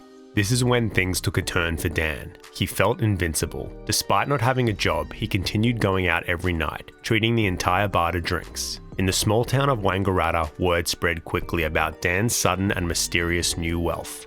Dan hadn't told his fiancée that he had been fired, and she was alarmed by his erratic spending and partying, especially since they were meant to be saving up for a house and starting a family. She ended their relationship via text message. It's now March 2011. Dan had no job, no fiancée, and no reason to stay in Wangaratta. So he packed up and returned to Melbourne. In one pocket was his wallet fat with cash. In the other was the ATM glitch secret. It had been over a month now of nightly ATM transfers and withdrawals, and it didn't seem like NAB had any clue what he had been up to. The transfers weren't showing up in his bank statements, and Dan had no intention of letting his bank know. Now that he was back in Melbourne, temptation was everywhere. Dan had spent his adult life working in the city's casinos and restaurants, watching how the other half lived. Now, it was finally his turn to experience the high life. He confided in a few friends about the ATM loophole, and they encouraged him to keep going. After all, who was he hurting? The money wasn't coming from anyone's personal account. It was a victimless crime. Dan's uninhibited spending over the next few months resembled a movie montage. He splashed out on gifts for his friends, hotel suites, fine dining, bottle service, limos, private jets, and even rented mansions to host wild parties. Every cliche you could think of. He made dozens of new friends, flew out old friends, and bankrolled unforgettable nights out. He'd tell people he worked in finance or real estate, but nobody cared, as long as he kept footing the bill. He paid for the company of beautiful women and would lavish them with luxury gifts. He'd spend the entire night at the casino, then fly via helicopter to an island resort where some of his new girlfriends were waiting for him. Dan was never a materialistic person, so he didn't splurge much on himself aside from a few suits. He knew he wouldn't be able to keep anything once he got caught, so he focused on spending on experiences and on others. He'd regularly shout the entire bar or club a round of drinks. He bought his friend a new car and paid off another friend's university fees. He tipped service staff generously and handed out hundreds of dollars to homeless people and buskers on the street. His life was like a Hollywood fantasy. Dan knew he was past the point of no return. He would never be able to pay back the amount he had spent, and jail was inevitable. So may as well show everyone a good time and make some memories to take with him to the jail cell. One of Dan's most audacious moments of thrill-seeking was when he and his friends decided to orchestrate an elaborate inside joke. Dan hired out the bar on the ground floor of the NAB head office in Melbourne. He put up flyers all around the building, advertising free Friday night drinks, and 400 NAB employees showed up to the bar. One of Dan's friends got up to make a speech thanking the bank for their great year, and the employees broke out in huge cheers and applause. For Dan, it was never about the money. He was addicted to the risk of getting caught, addicted to being the genie who could grant anyone's wishes. By now, he had discovered that the ATM transfers worked any time of the day, not just late at night. He also realized that the maximum amount he could transfer between his accounts was $999,999.99, 1 cent shy of $1 million. And the bank was totally clueless. NAB even called him regularly with polite customer service checks to confirm his account activity. Dan even went into NAB branches in person to withdraw 6-figure amounts of cash. As long as he kept transferring money daily, the bank would believe his accounts were in the green. Dan's bender went on for 4 months, but eventually, the non-stop partying and adrenaline took their toll. He had gained weight, was sleep deprived, and suffered from panic attacks, anxiety, dizzy spells, and eye twitches. The physical symptoms were his body screaming at him to stop. Dan was also becoming paranoid. During his nightly visits to the NAB ATM, he became fixated on the backwards reflection of the NAB logo. It looked like it was spelling out his name, and he believed this was some kind of a sign. He started having fears that he was actually a guinea pig in some elaborate experiment orchestrated by the bank or some other powerful entity. He thought his morals were being tested every day to see if he would continue to steal thousands or if he'd finally come clean. He became consumed by the dread of how this would all end. The money wasn't even fun anymore. It was never about getting rich. It had always been about the thrill of pushing limits and scamming the bank. He'd always been a gambler, but now he was gambling with his life and freedom instead of just money.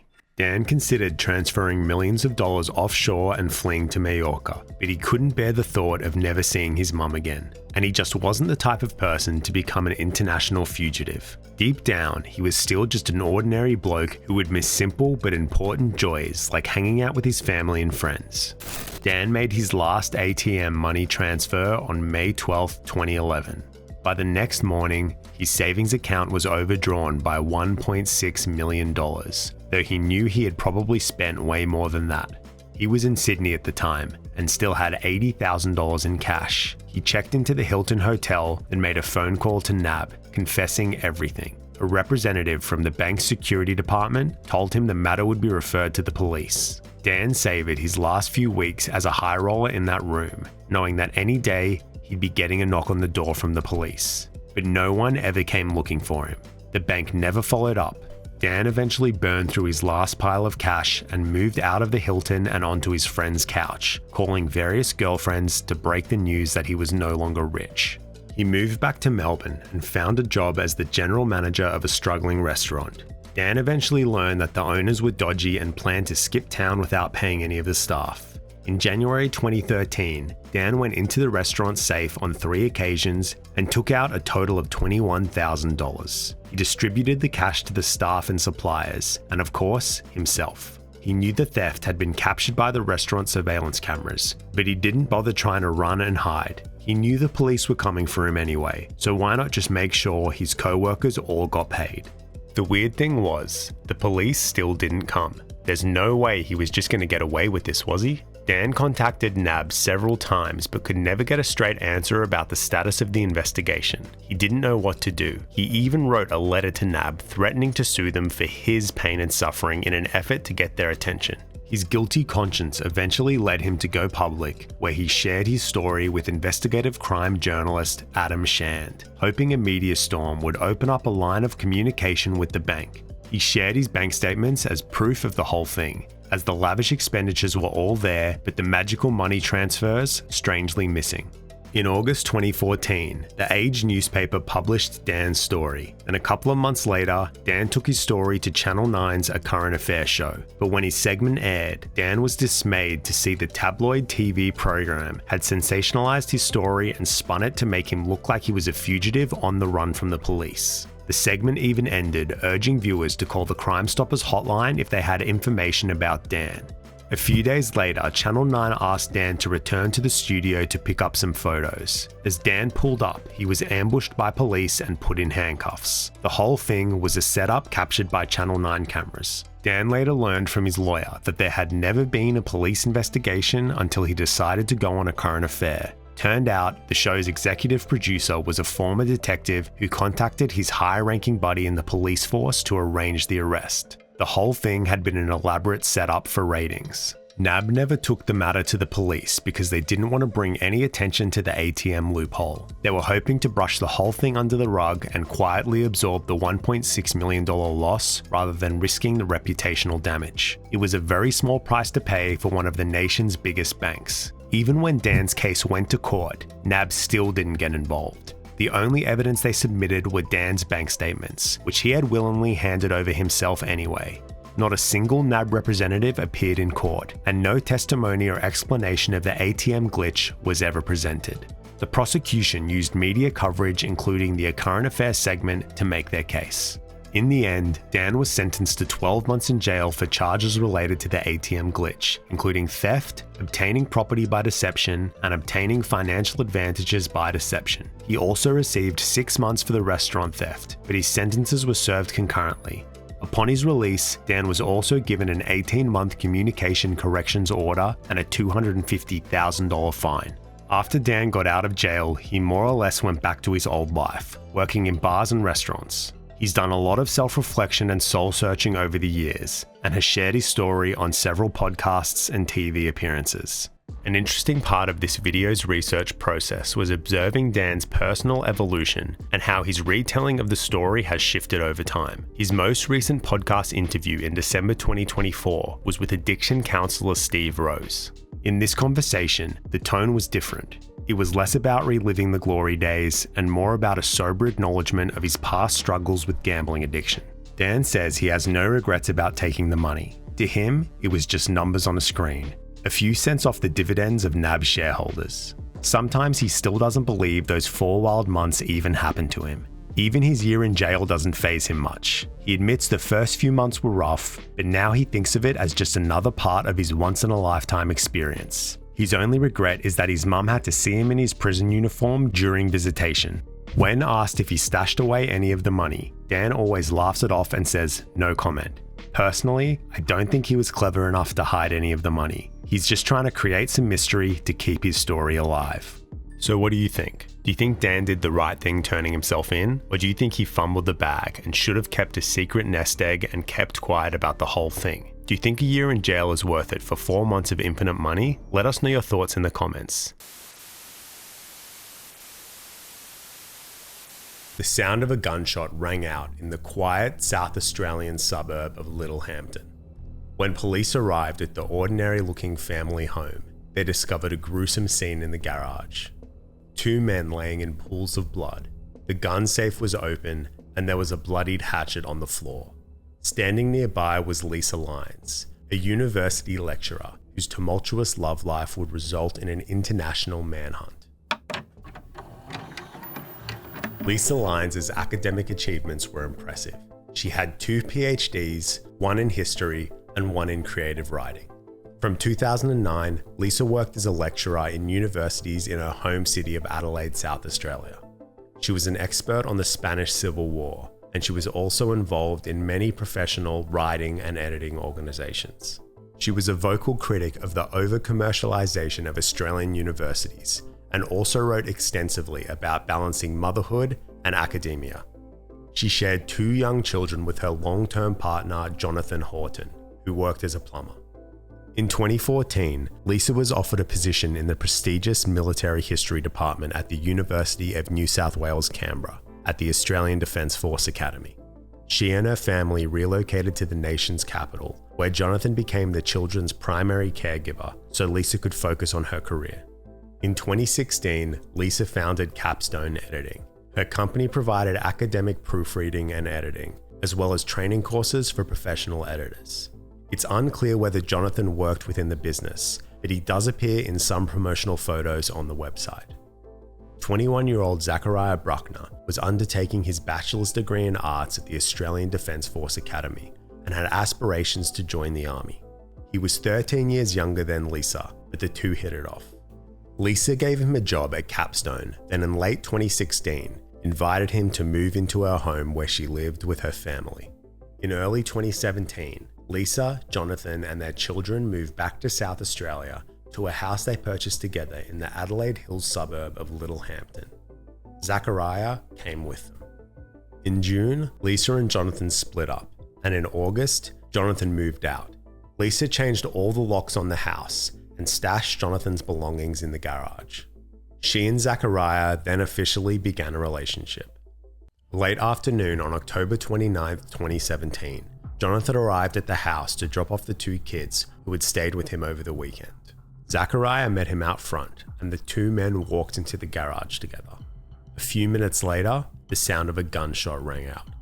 Lisa, who was inside the house, rushed into the garage to find her boyfriend and her ex, both lying on the floor, badly injured. Zachariah had been shot in the hip, while Jonathan had been hit in the back of the neck with a hatchet several times. Lisa called 000 and covered Jonathan with a sheet. Both men were rushed to the hospital, but nobody expected Jonathan to live. The following day, police gave a statement to the media. They hadn't interviewed either of the men yet, but they assumed that the shooter Jonathan had attacked first, and then Zachariah found the hatchet and acted out of self-defense. A few days later, Zachariah was able to give police his account of the incident. He claimed that Jonathan was upset that Lisa was in a relationship with him and wanted to get revenge. Lisa and Jonathan owned several hunting rifles, that were kept in a gun safe in the garage. Zachariah told the police that Jonathan shot him with one of the rifles, so he grabbed a hatchet to defend himself. Jonathan was unable to tell his side of the story, as he remained unconscious for weeks. He survived his injuries but suffered irreparable damage to his spine. He was paralyzed from the neck down and would be confined to a wheelchair for the rest of his life and require round-the-clock care. Jonathan was charged with the attempted murder of Zachariah Bruckner. Jonathan called the charge a quote, farce, and he pleaded not guilty. He and his mother Rhonda were determined to clear his name. In September 2019, Jonathan's trial began. He insisted that he was lured into the garage by Zachariah and was struck first. He also denied ever firing the gun. The order of events would be crucial in determining whether or not Jonathan was guilty. The prosecution painted Jonathan as a jealous ex, suspicious that the mother of his children had started an affair with a younger man while they were all living under the same roof. According to Zachariah, Jonathan had lured him into the garage under the pretense of wanting to show him his hunting rifles. They were standing next to each other in front of the open gun safe when Jonathan grabbed a rifle and shot Zachariah in the abdomen. Zachariah fell to his knees, then desperately grabbed the closest tool he could reach. He said he didn't even realize he was grabbing a hatchet. He started swinging the hatchet randomly as hard as he could at Jonathan, then climbed onto a stack of boxes. As Jonathan turned away to get more ammunition, Zachariah struck him on the back of his neck. Jonathan then fell down flat on his stomach. Zachariah also fell onto his back, but continued to flail his arm, trying to hit the back of Jonathan's head and neck. According to Zachariah, Jonathan said he was going to kill Lisa as well. Jonathan's defense team used forensic and medical evidence to pick apart Zachariah's story and argue that Jonathan was actually the one acting out of self-defense. Blood spatter evidence showed that Zachariah was not shot while standing in front of the open gun safe. He was actually shot while standing 3.6 meters or 12 feet away from the safe near the garage roller door. The defense then pointed out that all Jonathan's wounds were localized to the back of his neck. There was no way Zachariah could have struck Jonathan with that much force and that accurately if he was lying on the floor on his back with a fresh gunshot wound. Then there was also a Facebook message exchange that clearly indicated that Zachariah was the one who asked Jonathan to see the rifle. "Can I take a few pics of your primary rifle and grab the specs to send to a mate?" When Zachariah was asked to name the friend in court, he was unable to. Jonathan also testified that he had no idea that Lisa and Zachariah were having an affair, nor did he care. He admitted that he had been sleeping around as well, and was actually relieved when he finally moved out. He wasn't upset or jealous at all. Lisa's role in everything also came under scrutiny, and revealed a clear financial motive. Shortly after she and Jonathan broke up, Lisa moved $200,000 out of their joint mortgage account into her personal banking account. 5 days after the attack, Lisa vented to her psychologist about Jonathan and the difficulties of child custody arrangements. Lisa was frustrated that Jonathan was seeking 50% custody, as that would entitle him to 50% of their assets, and he also wouldn't have to pay child support. 12 days after the attack, Lisa wrote to Jonathan's superannuation provider, pretending to be his spouse even though they were never legally married. She had his employment details changed to present Jonathan as a non-manual, white-collar worker, even though he was actually a plumber. If Jonathan had died from his injuries, Lisa would have received $800,000 in life insurance, almost double the amount that would have been paid out to a manual worker. Character witnesses attested that Jonathan had no history of violence, but the same could not be said about Zachariah. A psychological report written in 2014 for the Department of Defense described Zachariah as, quote, argumentative, verbally hostile, and deluded with regard to his self-importance and place in the military context. 2 years later, his appointment as a staff cadet was terminated after he threw a female cadet down some stairs. His applications to re-enter the Royal Military College or to be transferred to the Army Reserve were denied in November 2016. The trial went on for 4 weeks. The jury deliberated for about 3 hours before delivering a not guilty verdict. Although he was acquitted in court, Jonathan and his mother did not feel like justice had been properly served. There was still the question of who had fired the rifle at Zachariah Bruckner. Did he turn the gun on himself to frame Jonathan? Was that the plan all along? Plus, the Hortons were extremely unhappy with how the local police had handled the case. Before any evidence was analysed or either of the men interviewed, local police had publicly accused Jonathan of attempted murder. Even the most basic procedures, such as examining phone records, were not conducted before Jonathan was charged. But of course, the greatest injustice was the fact that Jonathan's former quality of life was totally gone after the axe attack rendered him quadriplegic. Quick note, everything I'm about to tell you in this chapter are allegations. In January 2020, the South Australian police were reopening the investigation into the 2017 garage attack. Lisa Lyons took her 2 children and fled, first moving to Thailand, then settling in Taiwan, a country that conveniently does not have an extradition treaty with Australia. Lisa obtained a working visa and got a job at a law firm in Xinjiang district in New Taipei. She secured a passport and citizenship to the nation of Vanuatu and was able to evade Australian authorities for the next 3 years. However, South Australian police knew her visa would eventually expire and she'd have to leave the country to apply for a new one. Taiwanese police were alerted into the attempted murder investigation into Lisa Lyons and were asked to surveil her movements. As expected, Lisa was making plans to travel overseas.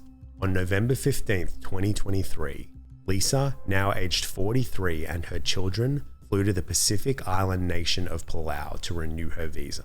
Interpol had issued a red notice for Lisa and a yellow missing persons notice for her 2 children, so authorities, including Australian major crimes detectives, were there waiting when they landed.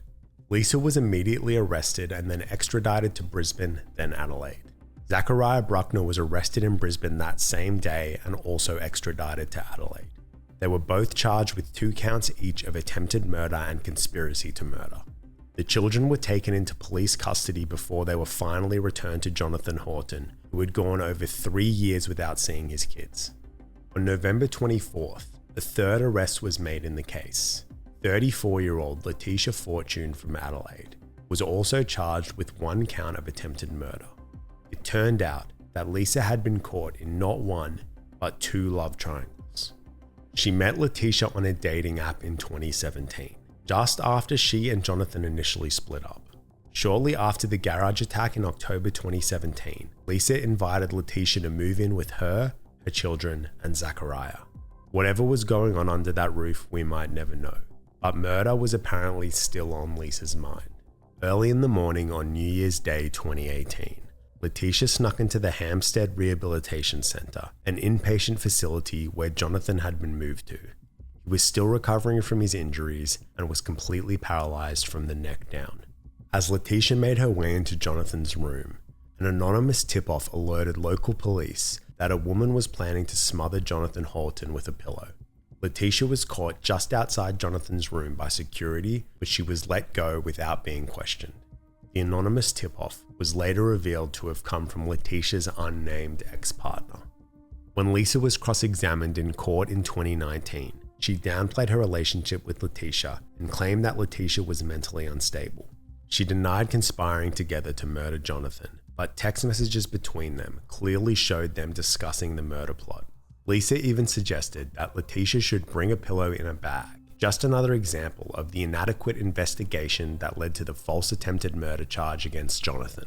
His lawyer noted that it was convenient that Letitia had shown up early in the morning on a public holiday when only skeleton staff would be around, and also somehow knew exactly how to navigate the campus to Jonathan's room.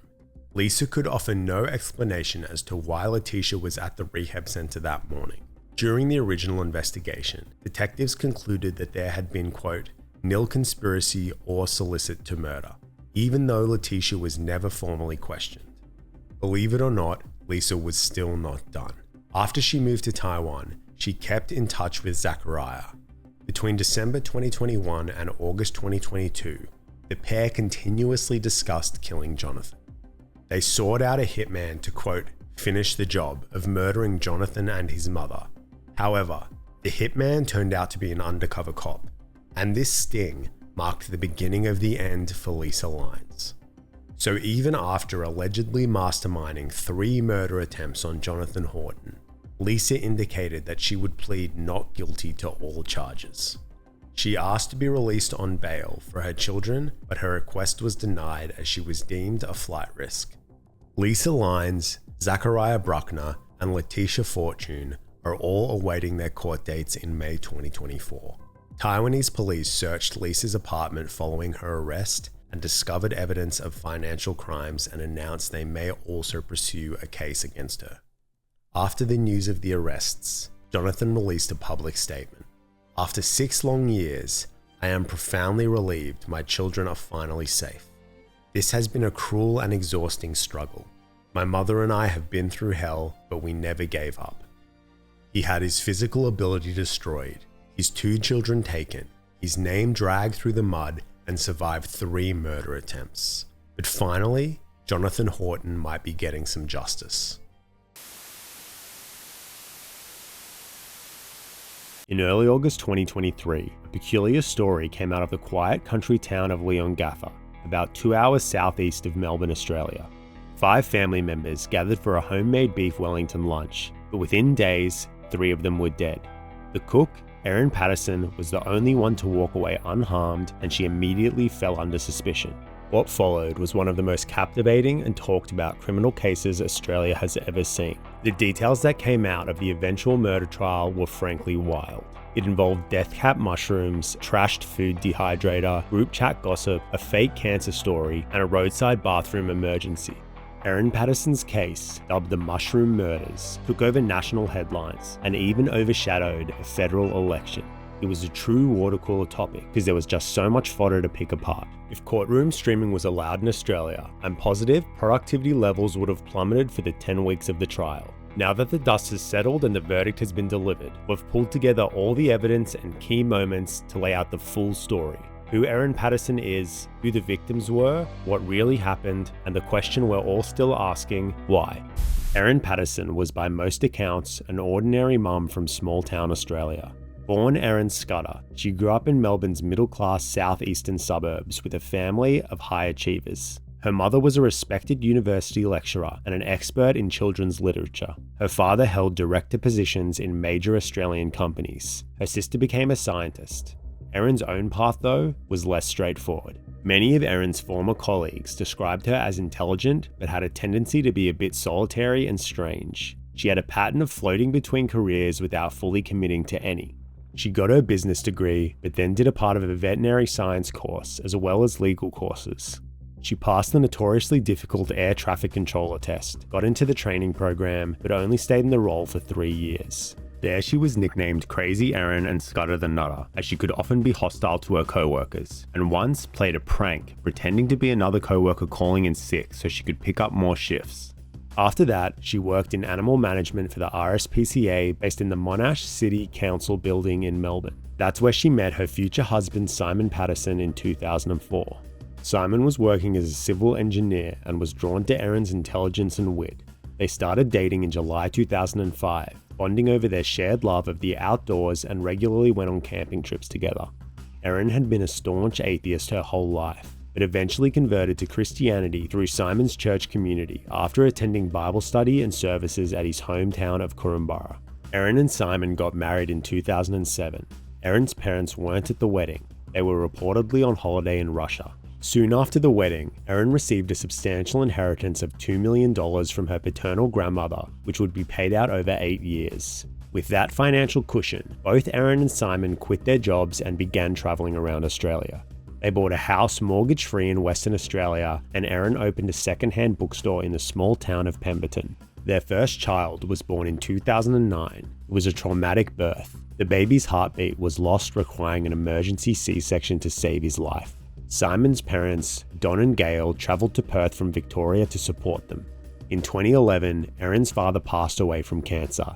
Her mother died in 2019, also of cancer. She and her sister inherited a small fortune, including a beach house. Financially, Erin was set, and she'd go on to expand her property portfolio over the years. Eventually, the family settled down in Simon's hometown of Korumburra, a quiet rural town 120 kilometres southeast of Melbourne with a population of 3,600. They bought a house not too far from Simon's parents. Their daughter was born in 2014 and Erin became a full-time stay-at-home mum. The outsiders looking in on the Pattersons. They look like a picture-perfect, wholesome, close-knit family. Simon's parents, Don and Gail, had been married for 50 years. Don was a retired high school teacher who loved doing backyard science experiments with his grandson. Gail worked as a school office assistant and volunteered regularly in the community. The children were close with their loving grandparents and often went to Don and Gail's for sleepovers. Erin developed close relationships with their in-laws and members of Simon's extended family, and even loaned two of his siblings $400,000 each to help buy homes interest-free but indexed to inflation. She took over running the local community newsletter The Borough Flyer from Don and Gail, and also volunteered with the Korumburra Baptist Church, helping livestream services during COVID lockdowns. It was through church that she became acquainted with Ian and Heather Wilkinson. Heather was Gail's sister, and her husband Ian was the pastor and leader of the Korumburra Baptist Church since 1999. Heather had also been an educator and continued to tutor new migrants in English, while Ian worked as a handyman at the local nursing home. Ian and Heather were a warm, welcoming, and popular couple in the community, but never became particularly close friends with Erin. They had just an amicable relationship, but Erin and Simon's relationship had been slowly unraveling since the birth of their first child. They went through several short-term breakups, and in 2015, they officially separated but did not get divorced, preferring to reach a financial and co-parenting agreement without lawyers. They remained on good terms, stayed in regular contact, and even took family holidays together. Erin even continued to put Simon's name on the titles of properties she bought. In 2019, 4 years after the separation, Erin and Simon jointly bought land in the nearby town of Leongatha. Erin had sketched the design for what she had called her forever house in Microsoft Paint. She still saw a possible future with Simon and felt that adding his name to the property was her way of showing it. Despite the separation, Erin maintained a close, friendly relationship with Simon's parents, Don and Gail. The Pattersons were devout Christians who wanted Simon and Erin's marriage to work out, but they weren't keen on mediating their disputes. Text messages between Erin and her in-laws showed no sign of animosity. In May 2022, Erin and Gail exchanged Mother's Day greetings. Happy Mother's Day, Erin. May God bless you. Love, Don and Gail. Thanks, Gail. Happy Mother's Day to the best mum-in-law anyone could ask for. XXOO. Very kind of you. XO. But by October 2022, things began to sour when Erin thought she was being excluded from Gail's birthday celebrations. Hey, are you coming to Mum's birthday lunch at the Top Pub tomorrow with the kids? I think it's at 12:30. I don't know anything about your mum's birthday tomorrow. Glad I asked. Mum turns 70 tomorrow and is keen to have something to celebrate it on her B-Day. Dad mentioned he thought he'd asked you and you'd said yes. However, I mentioned it to the kids the other day and they didn't seem to have heard of it, so I wondered if Dad was confused. I'm not too sure how your dad could have been confused about what we were talking about. It's pretty obvious in this conversation. Seems that my invite to tomorrow is a bit of an afterthought and not even from your parents, so I might pass thanks, as I'd rather not go somewhere I'm not welcome. Oh come on, that's ridiculous. You really reckon Dad is lying? What I reckon is that everybody forgot to actually invite me to this thing, and I feel very, very hurt about that. And your response is to say that I'm being ridiculous. Shortly after the birthday incident, their relationship took an irrevocable turn for the worse when Simon listed himself as separated on his tax return for the first time. He claimed it was a paperwork error, but Erin was very upset about it and it ended their previously friendly dynamic. She told Simon she would be applying for formal child support. Despite Simon's high-paying job as an engineering consultant and significant assets, his assessed contribution came to just $38 a month. In December 2022, Simon refused to pay for their son's medical bill and refused to cover half of their children's private school fees, as he had been advised by government staff to only pay his allocated monthly payment. Erin made her frustration known in messages to the extended family group chat. Both parents have a duty to financially support the children they made. Simon is hiding behind the communication from the government, but now I've made a child support claim, he doesn't have to pay any bills outside of it. That is an instruction for people who want to be a bare minimum parent because any money or bills paid outside the official child support. When Erin had Simon's child support payments reassessed and increased to $473 a month, Simon cancelled his direct debits for the children's activities and stopped paying for their private health cover. Erin then pulled the kids out of their private school and enrolled them into a different school without telling Simon. By early 2023, her relationship with her husband and his parents became strictly functional. They only discussed logistics and the kids. Before Erin became the subject of a litany of true crime content, she was actually a consumer and fan of it. She engaged in online discussions about well-known cases, listened to a podcast about Jeffrey Epstein, and was an active participant in a 2,000-member Facebook group dedicated to dissecting the case of Australian baby killer Kelly Lane. One member of the group called Erin, quote, a super sleuth. Out of that Facebook group, Erin and a smaller circle of like-minded members splintered off into their own private group chat where they talked about not just true crime, but also shared about their personal lives. It was in this group chat where Erin spoke candidly about her growing bitterness towards Simon and his parents. Digital forensics officers would later recover messages sent by Erin to the group chat in December 2022. Nobody bloody listens to me. At least I know they're a lost cause. I sent a group message to them all last night saying how Simon's behaviour is unconscionable and asking me to withdraw the child support claim is wrong and disadvantages me and his children and how dare he, etc. I'm sick of this shit. I want nothing to do with them. I thought his parents would want him to do the right thing, but it seems their concern about not wanting to feel uncomfortable and not wanting to get involved in their son's personal matters are overriding that, so fuck him. His mum was horrified I had claimed child support. Why isn't she horrified her son is such a deadbeat and that I had no choice but to claim? Simon's messages will just be horrible and gaslighting and abusive and ruin my day, and his parents will be more weasel words. Simon wants to walk away from his responsibilities. If he wants them to go to a private Christian school, he can help pay for it.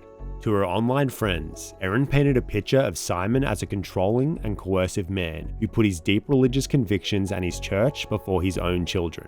During the COVID lockdowns in 2020, Erin developed another interest, wild mushrooms. During this time, us residents of Victoria were only allowed out for an hour a day. Erin spent that time walking through the Currambara Botanic Gardens and noticed mushrooms popping up everywhere. Photos from one of her devices showed she was regularly foraging for wild mushrooms in mid-2020. On the 28th of May 2022, Erin's computer accessed a post on iNaturalist, popular nature identification website.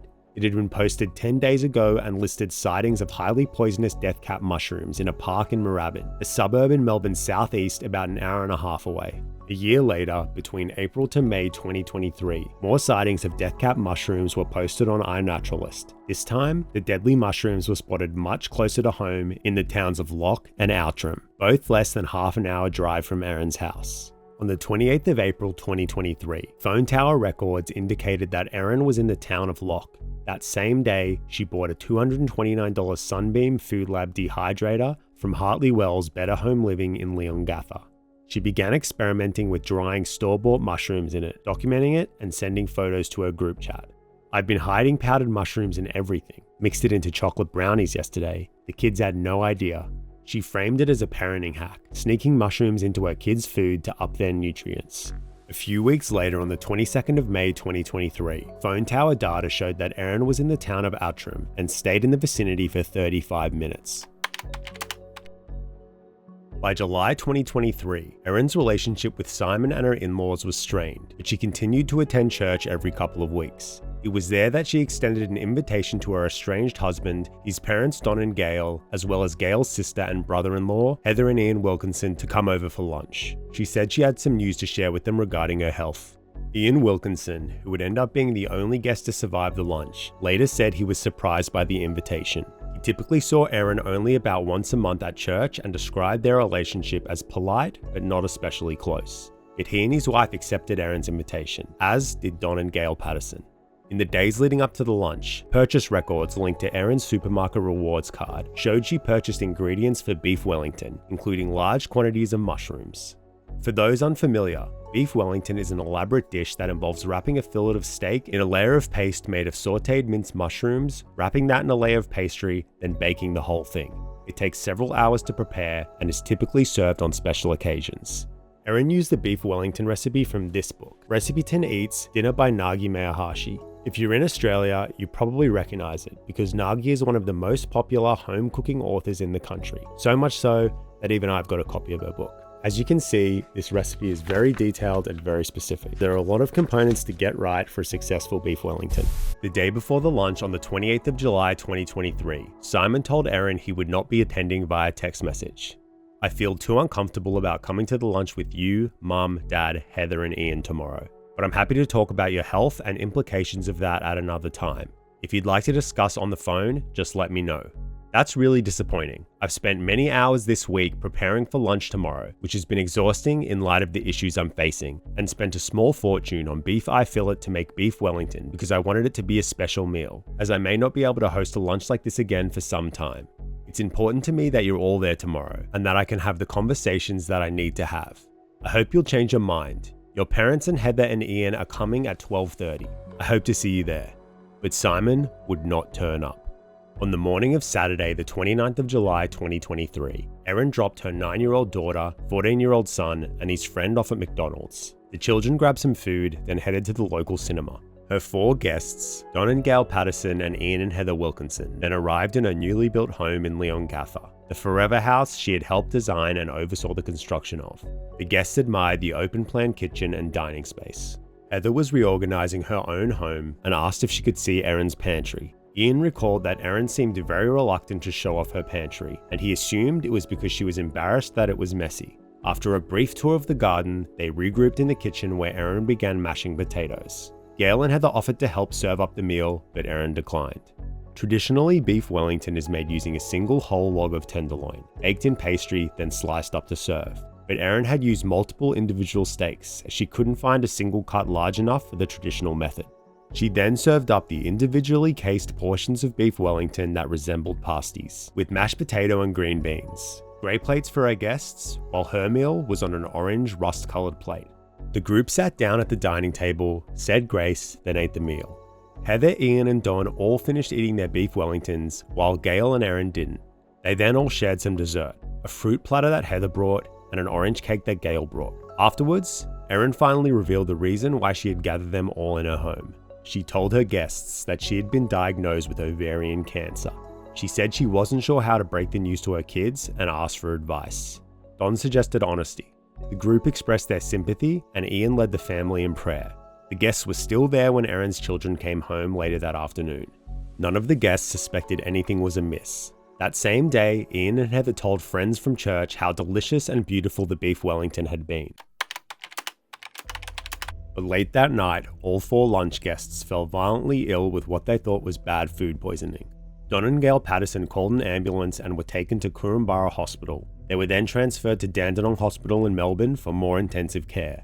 While his parents were in hospital, Simon Patterson became concerned for his aunt and uncle. Early the next morning, he picked up the Wilkinsons from their home and drove them to Leongatha Hospital.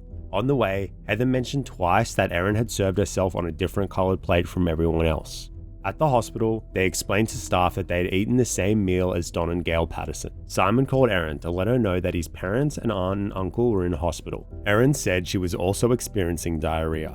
Later that day, Erin drove her son to the town of Taiab 90 minutes away for a flying lesson, but it ended up getting cancelled just before they arrived due to poor weather.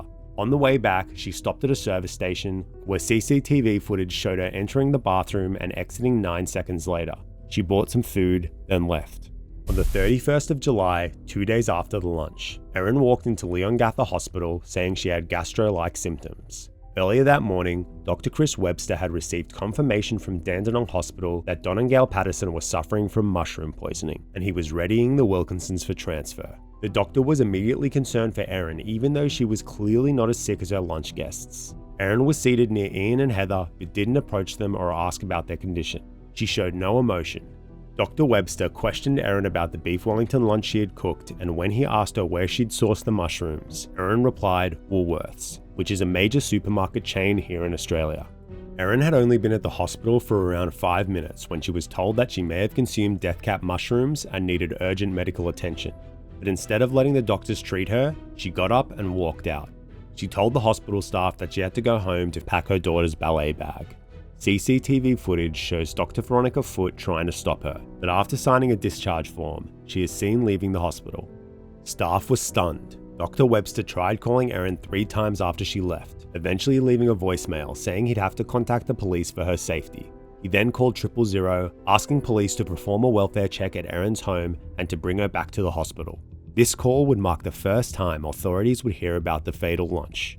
This is Dr. Chris Webster calling from Leongatha Hospital, and I have a concern regarding a patient that presented here earlier but has left the building and is potentially exposed to a fatal toxin from mushroom poisoning, and I've tried several times to get hold of her on her mobile phone. When did she present at hospital? At 8:05.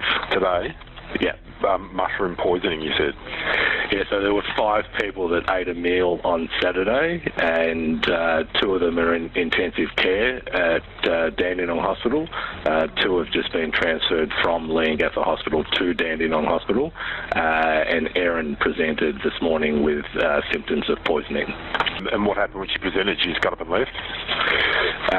No, there was time for the nurse to begin observations, and I was managing the other critically unwell patient, so I had a brief chat to her about where the mushrooms were obtained. After that, while I was attending the other patients, the nurse informed me that she had discharged herself against medical advice. She was only here for 5 minutes. But 90 minutes later, Erin returned to the hospital. Doctors once again pressed her about where she got the mushrooms from, as this was now potentially a public health concern. Erin had a different answer this time. She said she had bought some dried mushrooms from an Asian grocer, possibly in the southeast Melbourne suburbs of Oakley or Glen Waverley. She couldn't remember exactly where. Hospital staff also asked if her children had eaten the leftovers. Erin said they had, but she had scraped off the pastry and mushrooms before serving it to them. She didn't seem concerned that they may have also been exposed to lethal mushrooms and didn't want to remove them from school and stress them out. Dr. Webster was stern and told her, quote, "They can be scared and alive or dead." Erin's husband Simon was sent to pick the children up from school. During this time, police called Dr. Webster back from Erin's house and informed him that no one was home. Dr. Webster asked the police to collect any beef Wellington leftovers. Erin said they'd be in a brown paper Woolworths bag, and sure enough, the officers found the bag at the bottom of her outdoor bin and brought it into the hospital. Lab tests would later confirm that the beef Wellington leftovers contained traces of toxins found in death cap mushrooms. When police asked Erin why she had gone home, she said she needed to go take care of her animals. Later on the phone to Simon, she said she went home to lay down on the floor and fell asleep. Erin and her 2 kids were taken to Monash Medical Centre in Melbourne. During the trip, medical staff noted that Erin was calm and chatty. Although Erin said she was suffering from gastro symptoms, tests showed that she did not have any serious illness and her condition was normal. Neither of the kids showed any signs of illness. None of them were treated with activated charcoal like the other lunch guests had been. Multiple health officials interviewed Erin about where she got the mushrooms from. She once again told them that she purchased dried mushrooms in a sealed packet from an Asian grocer in Oakley or Glen Waverley. She never once mentioned her mushroom foraging hobby. In fact, when Department of Health official Professor Rhonda Stewart outright asked if she had been mushrooming, Erin answered no. On the 1st of August 2023, Erin and her kids were cleared by the hospital to go home. Meanwhile, Don, Gail, Ian and Heather were all on life support, in an advanced state of multiple organ failure. Health authorities were scrambling to find the source of the poisonous mushrooms. Dozens of Asian grocers across Melbourne's southeast were searched. Only one was selling mushrooms that had been repackaged, but no supplier changes or non-commercially grown mushrooms were discovered. On the 2nd of August, CCTV footage from Coonawarra transfer station and landfill captured Erin carrying her food dehydrator into a large green shed for disposal. 2 days later, police found the dehydrator at the tip. Erin's fingerprints and traces of death cap toxins would later be detected on it. On the 4th of August, Gail Patterson and Heather Wilkinson died in hospital. Don Patterson died the next day. Hundreds attended the memorial services, which highlighted their generosity, lifelong contributions to the community, and the positive impact they had on so many lives. Ian Wilkinson remained in intensive care until the 21st of August, before being moved to the rehabilitation ward, eventually returning home in mid-September. By now, suspicion had fallen squarely on Erin Patterson, and on the 5th of August, homicide detectives executed a search warrant of her Leongatha home. She was cooperative and helped show them around, even pointing out a fruit platter that Heather Wilkinson had brought to the lunch. During the 4-hour search, police seized phones, a tablet, computers, and SIM cards. They would pull a trove of digital evidence including CCTV footage, bank records, purchases made with a Woolworths rewards card, web browser history, medical records, and messages to friends and family.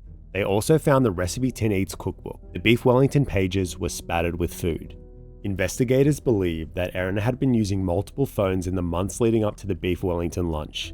The first, referred to as Phone A, was a Samsung with a pink case seen in CCTV footage at the hospital. Investigators believed this was Erin's usual phone, but it was not found and has never been recovered. The second one, Phone B, was a Samsung in an orange case that Erin handed over to the police during the search. Police believed this was a dummy phone. The third phone was a Nokia. The SIM card from Phone A had been swapped into the Nokia shortly before the police arrived. Phone B was manually factory reset 3 times that day, then reset again remotely later in the night after it was in police possession. Thanks for your patience today, Erin. We're completing our search. The only outstanding item is that mobile phone that you've got there. So I'll seize that now from you. Can I just have a look at it before you take it out? Of course. Yeah.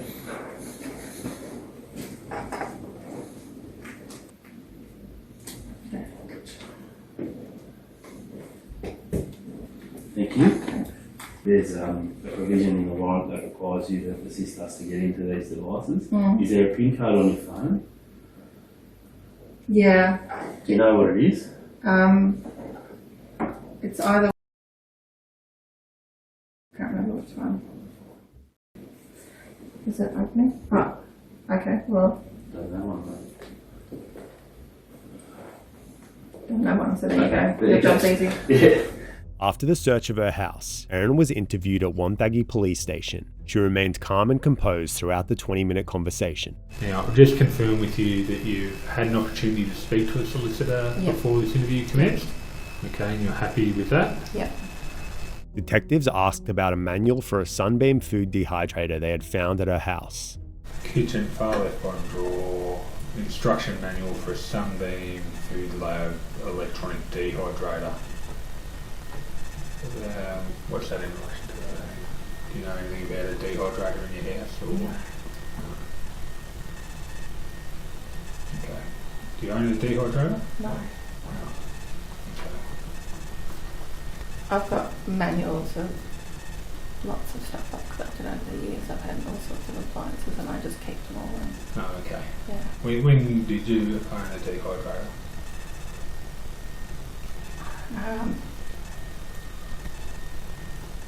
I don't know, I might have had one years ago. Okay.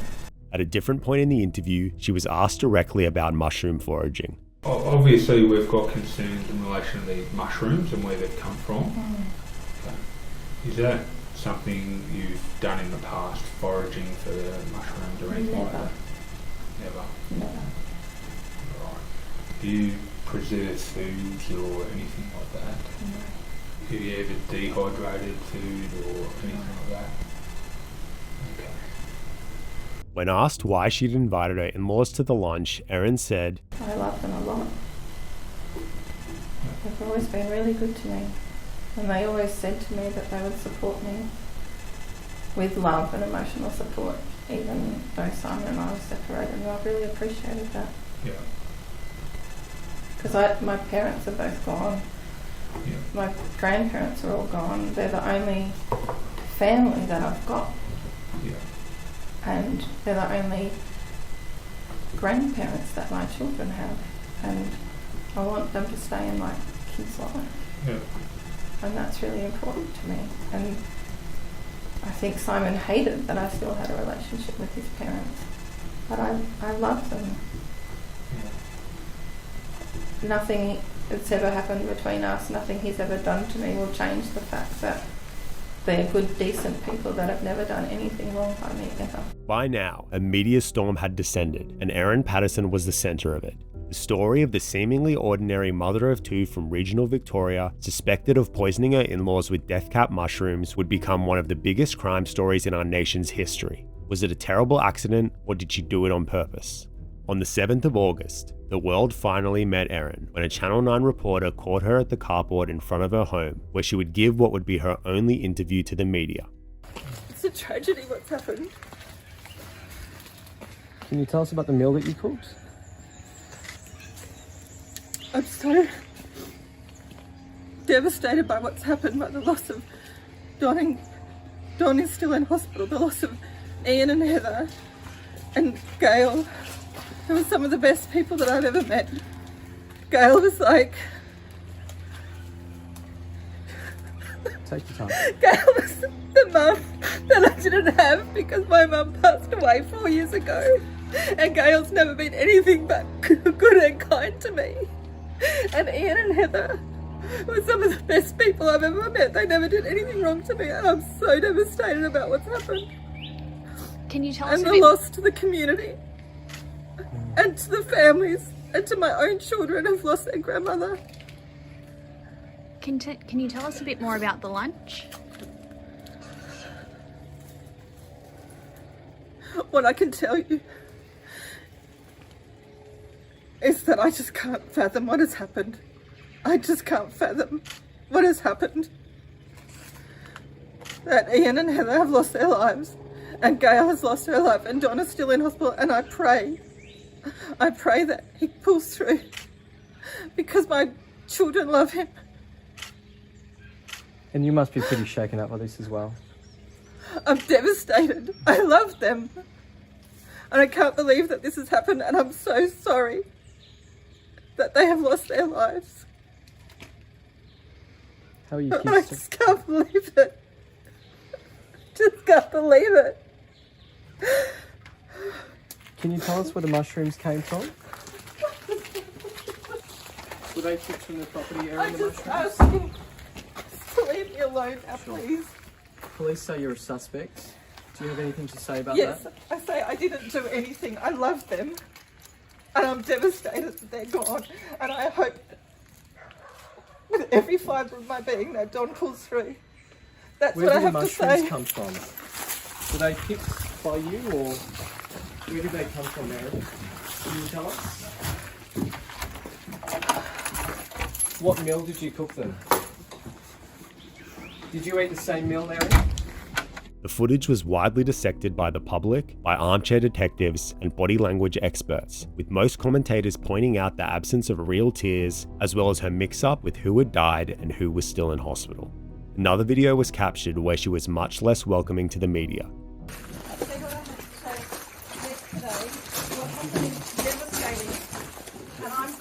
Too, and you guys don't have any respect for that. We do. We're just keen to try to understand more. Absolutely, you can. We're just keen to understand more what took place. What was served on that day. Erin, we just want to know what you're told to believe. Have you had any further contact today? You don't have any permission to be on my private property or to harass me. This kind of behaviour will send someone to drive off a bridge.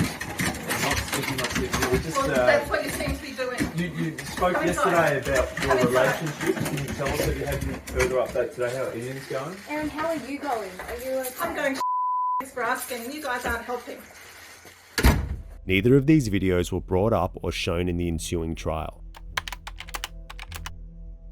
On November 2nd, 2023, police arrested Erin Patterson at her home in Leongatha on 3 counts of murder and 5 counts of attempted murder. 3 of the attempted murder charges related to separate incidents in which Simon Patterson suffered severe unexplained illnesses between November 2021 and September 2022, but these charges would later be dropped. Intense public interest continued to surround the case. 6 weeks after her arrest, Erin sold one of her properties for $1.025 million to pay for one of Melbourne's top criminal law firms. Just before the trial began, a mortgage was also taken out against her Leongatha forever home, valued at around $1.175 million, to cover future legal fees, which is a standard move in cases involving long, high-cost trials. Erin was held at the Dame Phyllis Frost Centre, a women's prison in Melbourne's west. She was placed in the high-security wing for her own protection, where she spent most of her days going over the 50,000 pages of evidence that form the case against her. Reports came out about how she complained frequently about her cell conditions and how she was the target of taunts and heckling from other inmates. Unsubstantiated rumours swirled about how she attempted to tamper with another inmate's food.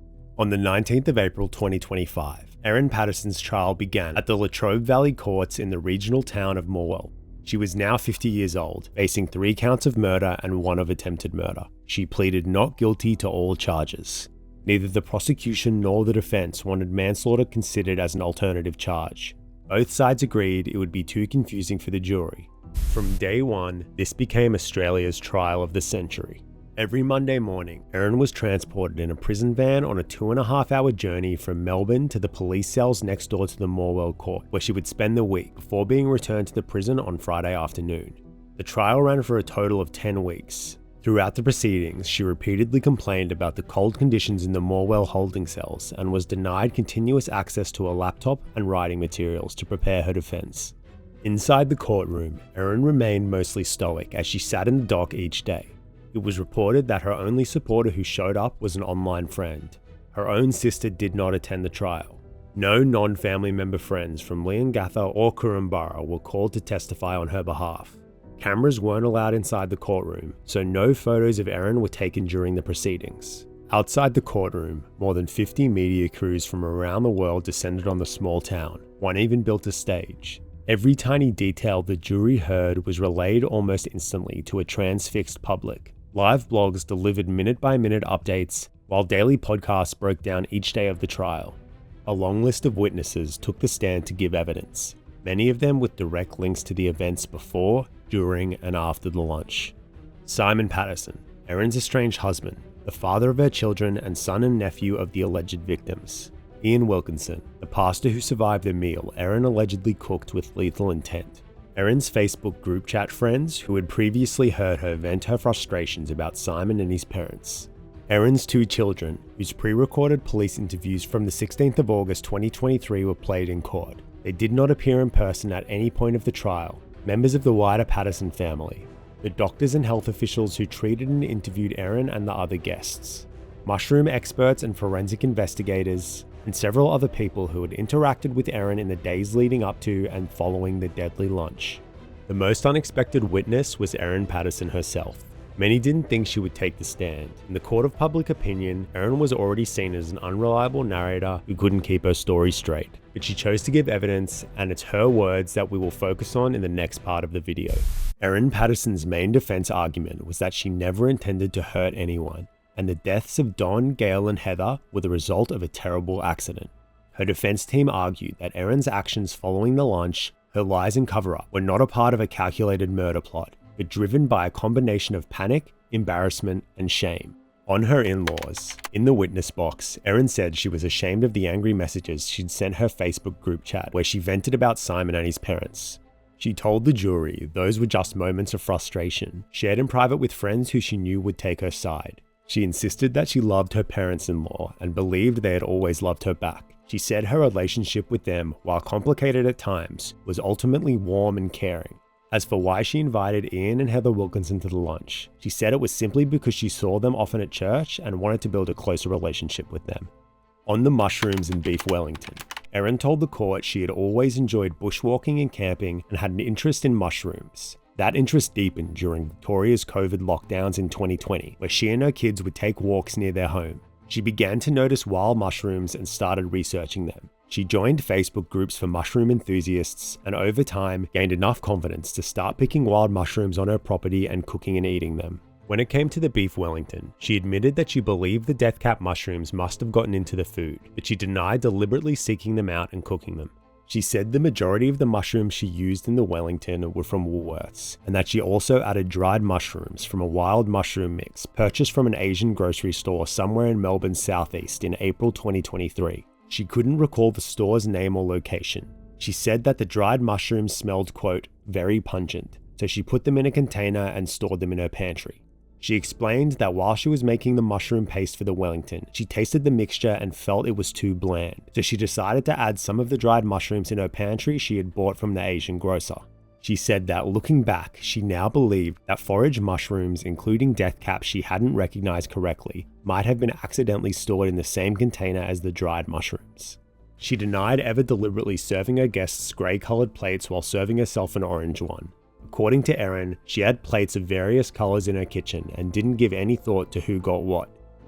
On her cancer, Erin admitted that she lied about having ovarian cancer.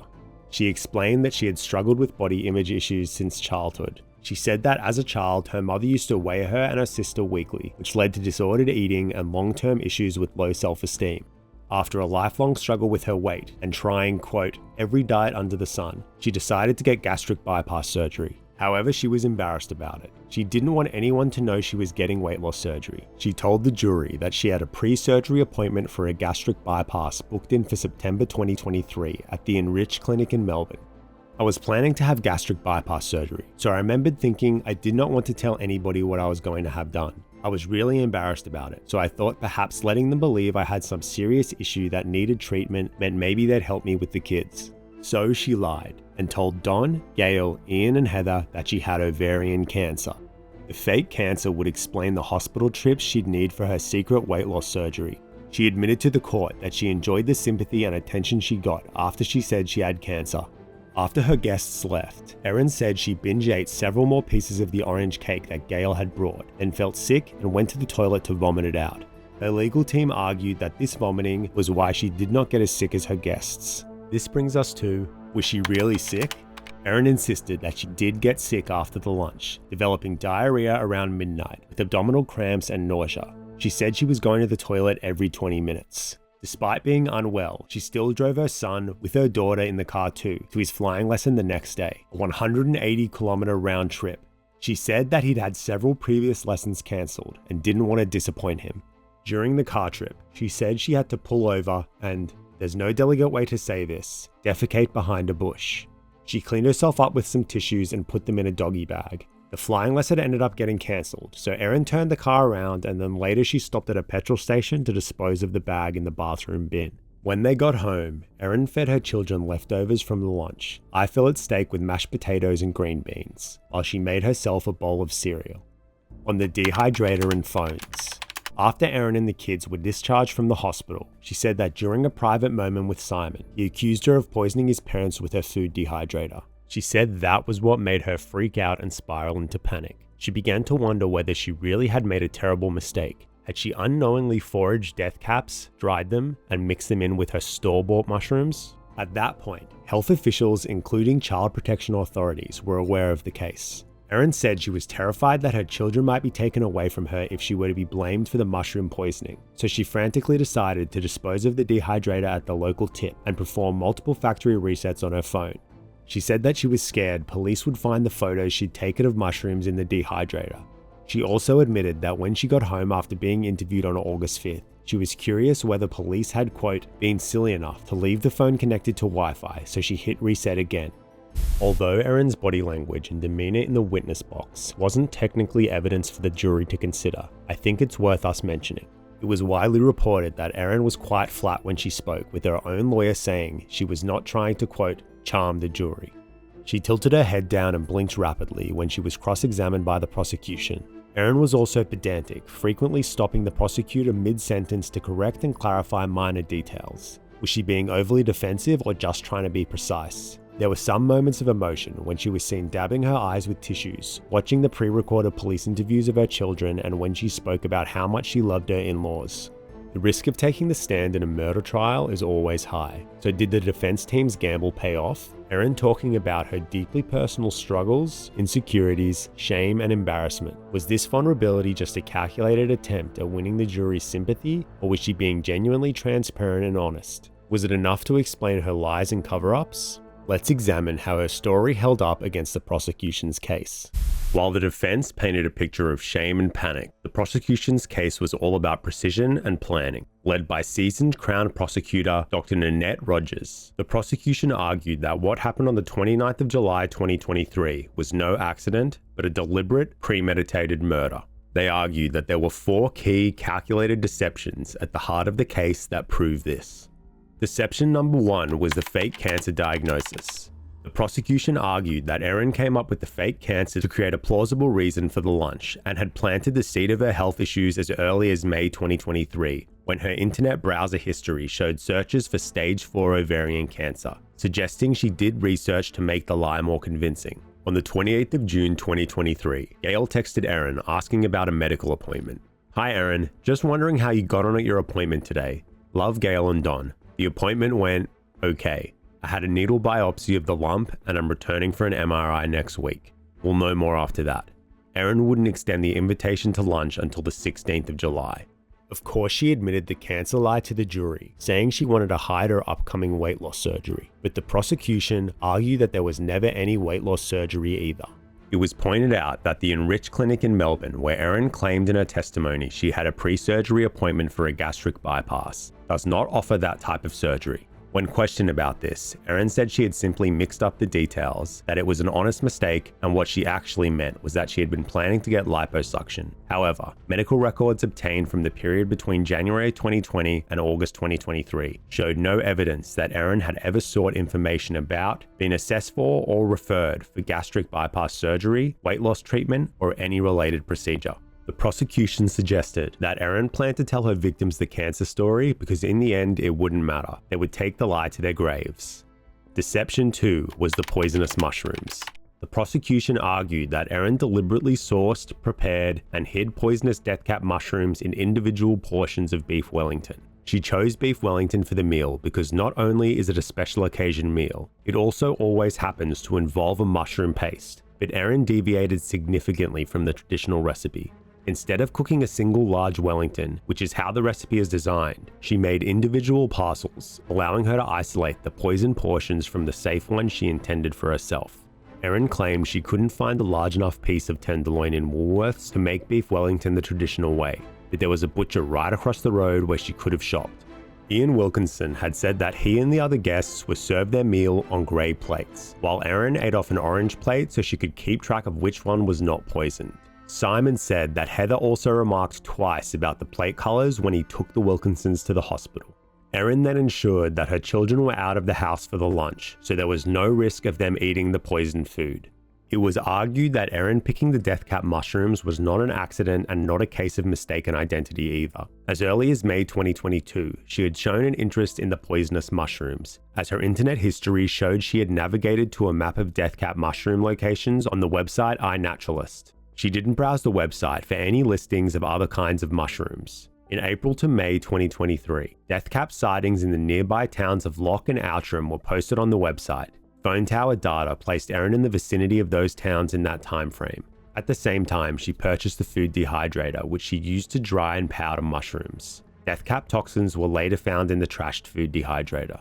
Literal photos of death cap mushrooms on a scale were taken from Erin's tablet. They were shown to several mushroom experts during the trial and confirmed to be death caps. During cross-examination, prosecutor Dr. Rogers asked, "I suggest that you were weighing these death cap mushrooms, so you could calculate the weight required for administration of a fatal dose for one person. Agree or disagree?" Disagree. "And the weight required for 5 fatal doses for 5 people, agree or disagree?" Disagree.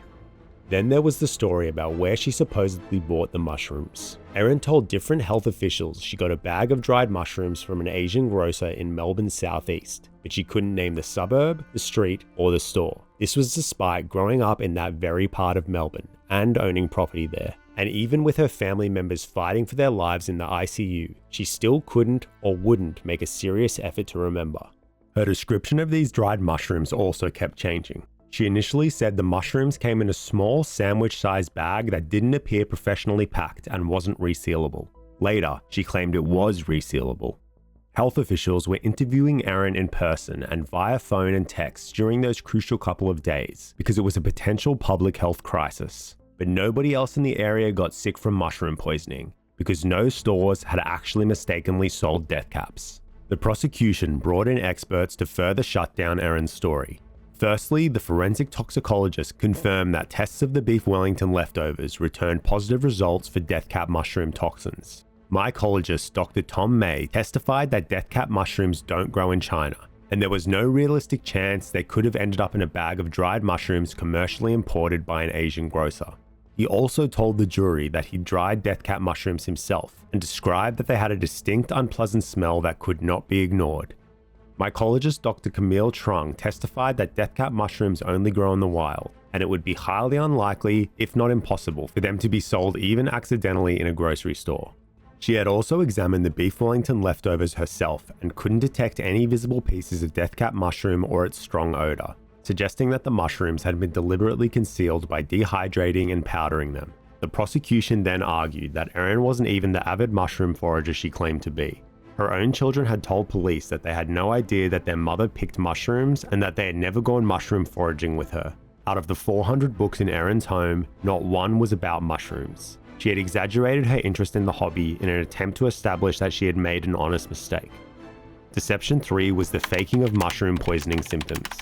Next, the prosecution broke down how Erin had faked her illness the day after the lunch to make it look like she had also been accidentally poisoned by the meal she served. From the very beginning, Erin gave conflicting accounts about when her symptoms began. She told Simon that she started to feel unwell around 4 p.m. on the day of the lunch, but when she spoke to a doctor later, she shifted the timeline, saying her diarrhea started around midnight. Then there was her odd behavior at the hospital. When doctors told her she may have ingested death cap mushrooms, she went against their advice and tried to leave rather than get urgent medical attention. She disappeared for 90 minutes, giving conflicting accounts of where she went. The prosecution said that she had been shocked that the hospital figured out so quickly what kind of poisoning was involved, and that she needed a moment alone to come up with the Asian grocer story. Erin had told the court that she had explosive diarrhea the day after the lunch, but that same afternoon she drove nearly 3 hours for her son's flying lesson, in white pants no less. Here's how prosecutor Nanette Rogers put it. You might think that a person who genuinely feared pooping her pants would not have taken such a risk by driving such a distance. She even stopped on the way home to pick up takeaway for her son at Subway. CCTV footage from a petrol station showed Erin stop there during the trip, stroll into the bathroom, then exit just 9 seconds later. Obviously not enough time for a toilet emergency. She then leisurely browsed the shop before she purchased some food. In Erin's son's evidence, he talked about that car trip, but did not mention anything about his mother needing to pull over to relieve herself behind some bushes, which is definitely something he would have remembered. What he did recall was seeing his mother drinking her usual morning coffee at home, then a second coffee later during the drive. Coffee on an upset stomach, not adding up. The final point to prove that Erin had faked her poisoning. She had told the court that she had binged on cake then vomited after the lunch, which could potentially explain why she didn't get as sick as the others. But not once did she tell any doctor or nurse at either hospital about the vomiting. Her test results then found her condition was normal. The fourth deception was the sustained cover-ups. Erin's myriad of lies, conflicting accounts, and poorly remembered details were not because she was panicked or confused after learning she might have accidentally poisoned her relatives. The prosecution argued that it was a deliberate strategy to avoid suspicion. First, the leftovers that Erin said she fed her kids. This was for dinner on Sunday night, the day after the lunch, after Simon had called Erin and told her that Don, Gail, Ian, and Heather were all seriously ill. Both kids remember eating a particularly delicious piece of steak with mashed potatoes and green beans that night. Erin said it was the beef Wellington leftovers and that she'd scraped off the pastry and mushrooms. This is what she told hospital staff. But if Erin knew that the beef Wellingtons she cooked had made her lunch guests severely ill, why on earth would she risk feeding the same thing to her kids? The prosecution said that Erin had cooked up the remaining individual steaks fresh for her kids and they were not leftover beef Wellingtons at all. When police searched Erin's home, they found a beef Wellington in the bin. The prosecution said this was the poisoned portion Erin had intended for Simon, who pulled out of the lunch last minute. The prosecution argued that the lie about feeding her kids leftover beef Wellington was an attempt to make herself look innocent. In prosecutor Nanette Rogers' words, people would more readily believe this was all a shocking accident if she'd fed it to her beloved children. This was a lie to help cover her tracks. But in reality, Erin knew which beef Wellingtons were poisoned, and she knew she had not fed her kids poisoned food. That's why she was so hesitant about bringing them to hospital.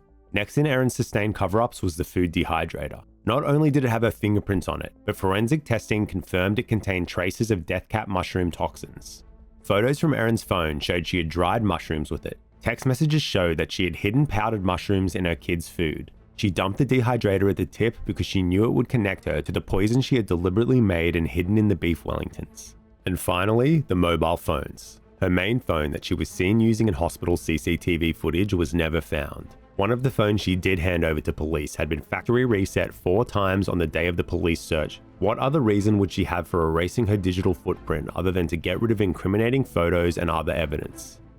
After a 10-week marathon trial, 50 witnesses, 50,000 pages of evidence, 330 pages of the judge's summary, and one of the most sensational and talked about court cases Australia has ever seen, the moment finally arrived. The jury had been deliberating for 6.5 days. Then, on the afternoon of July 7th, 2025, word came in that a verdict had been reached.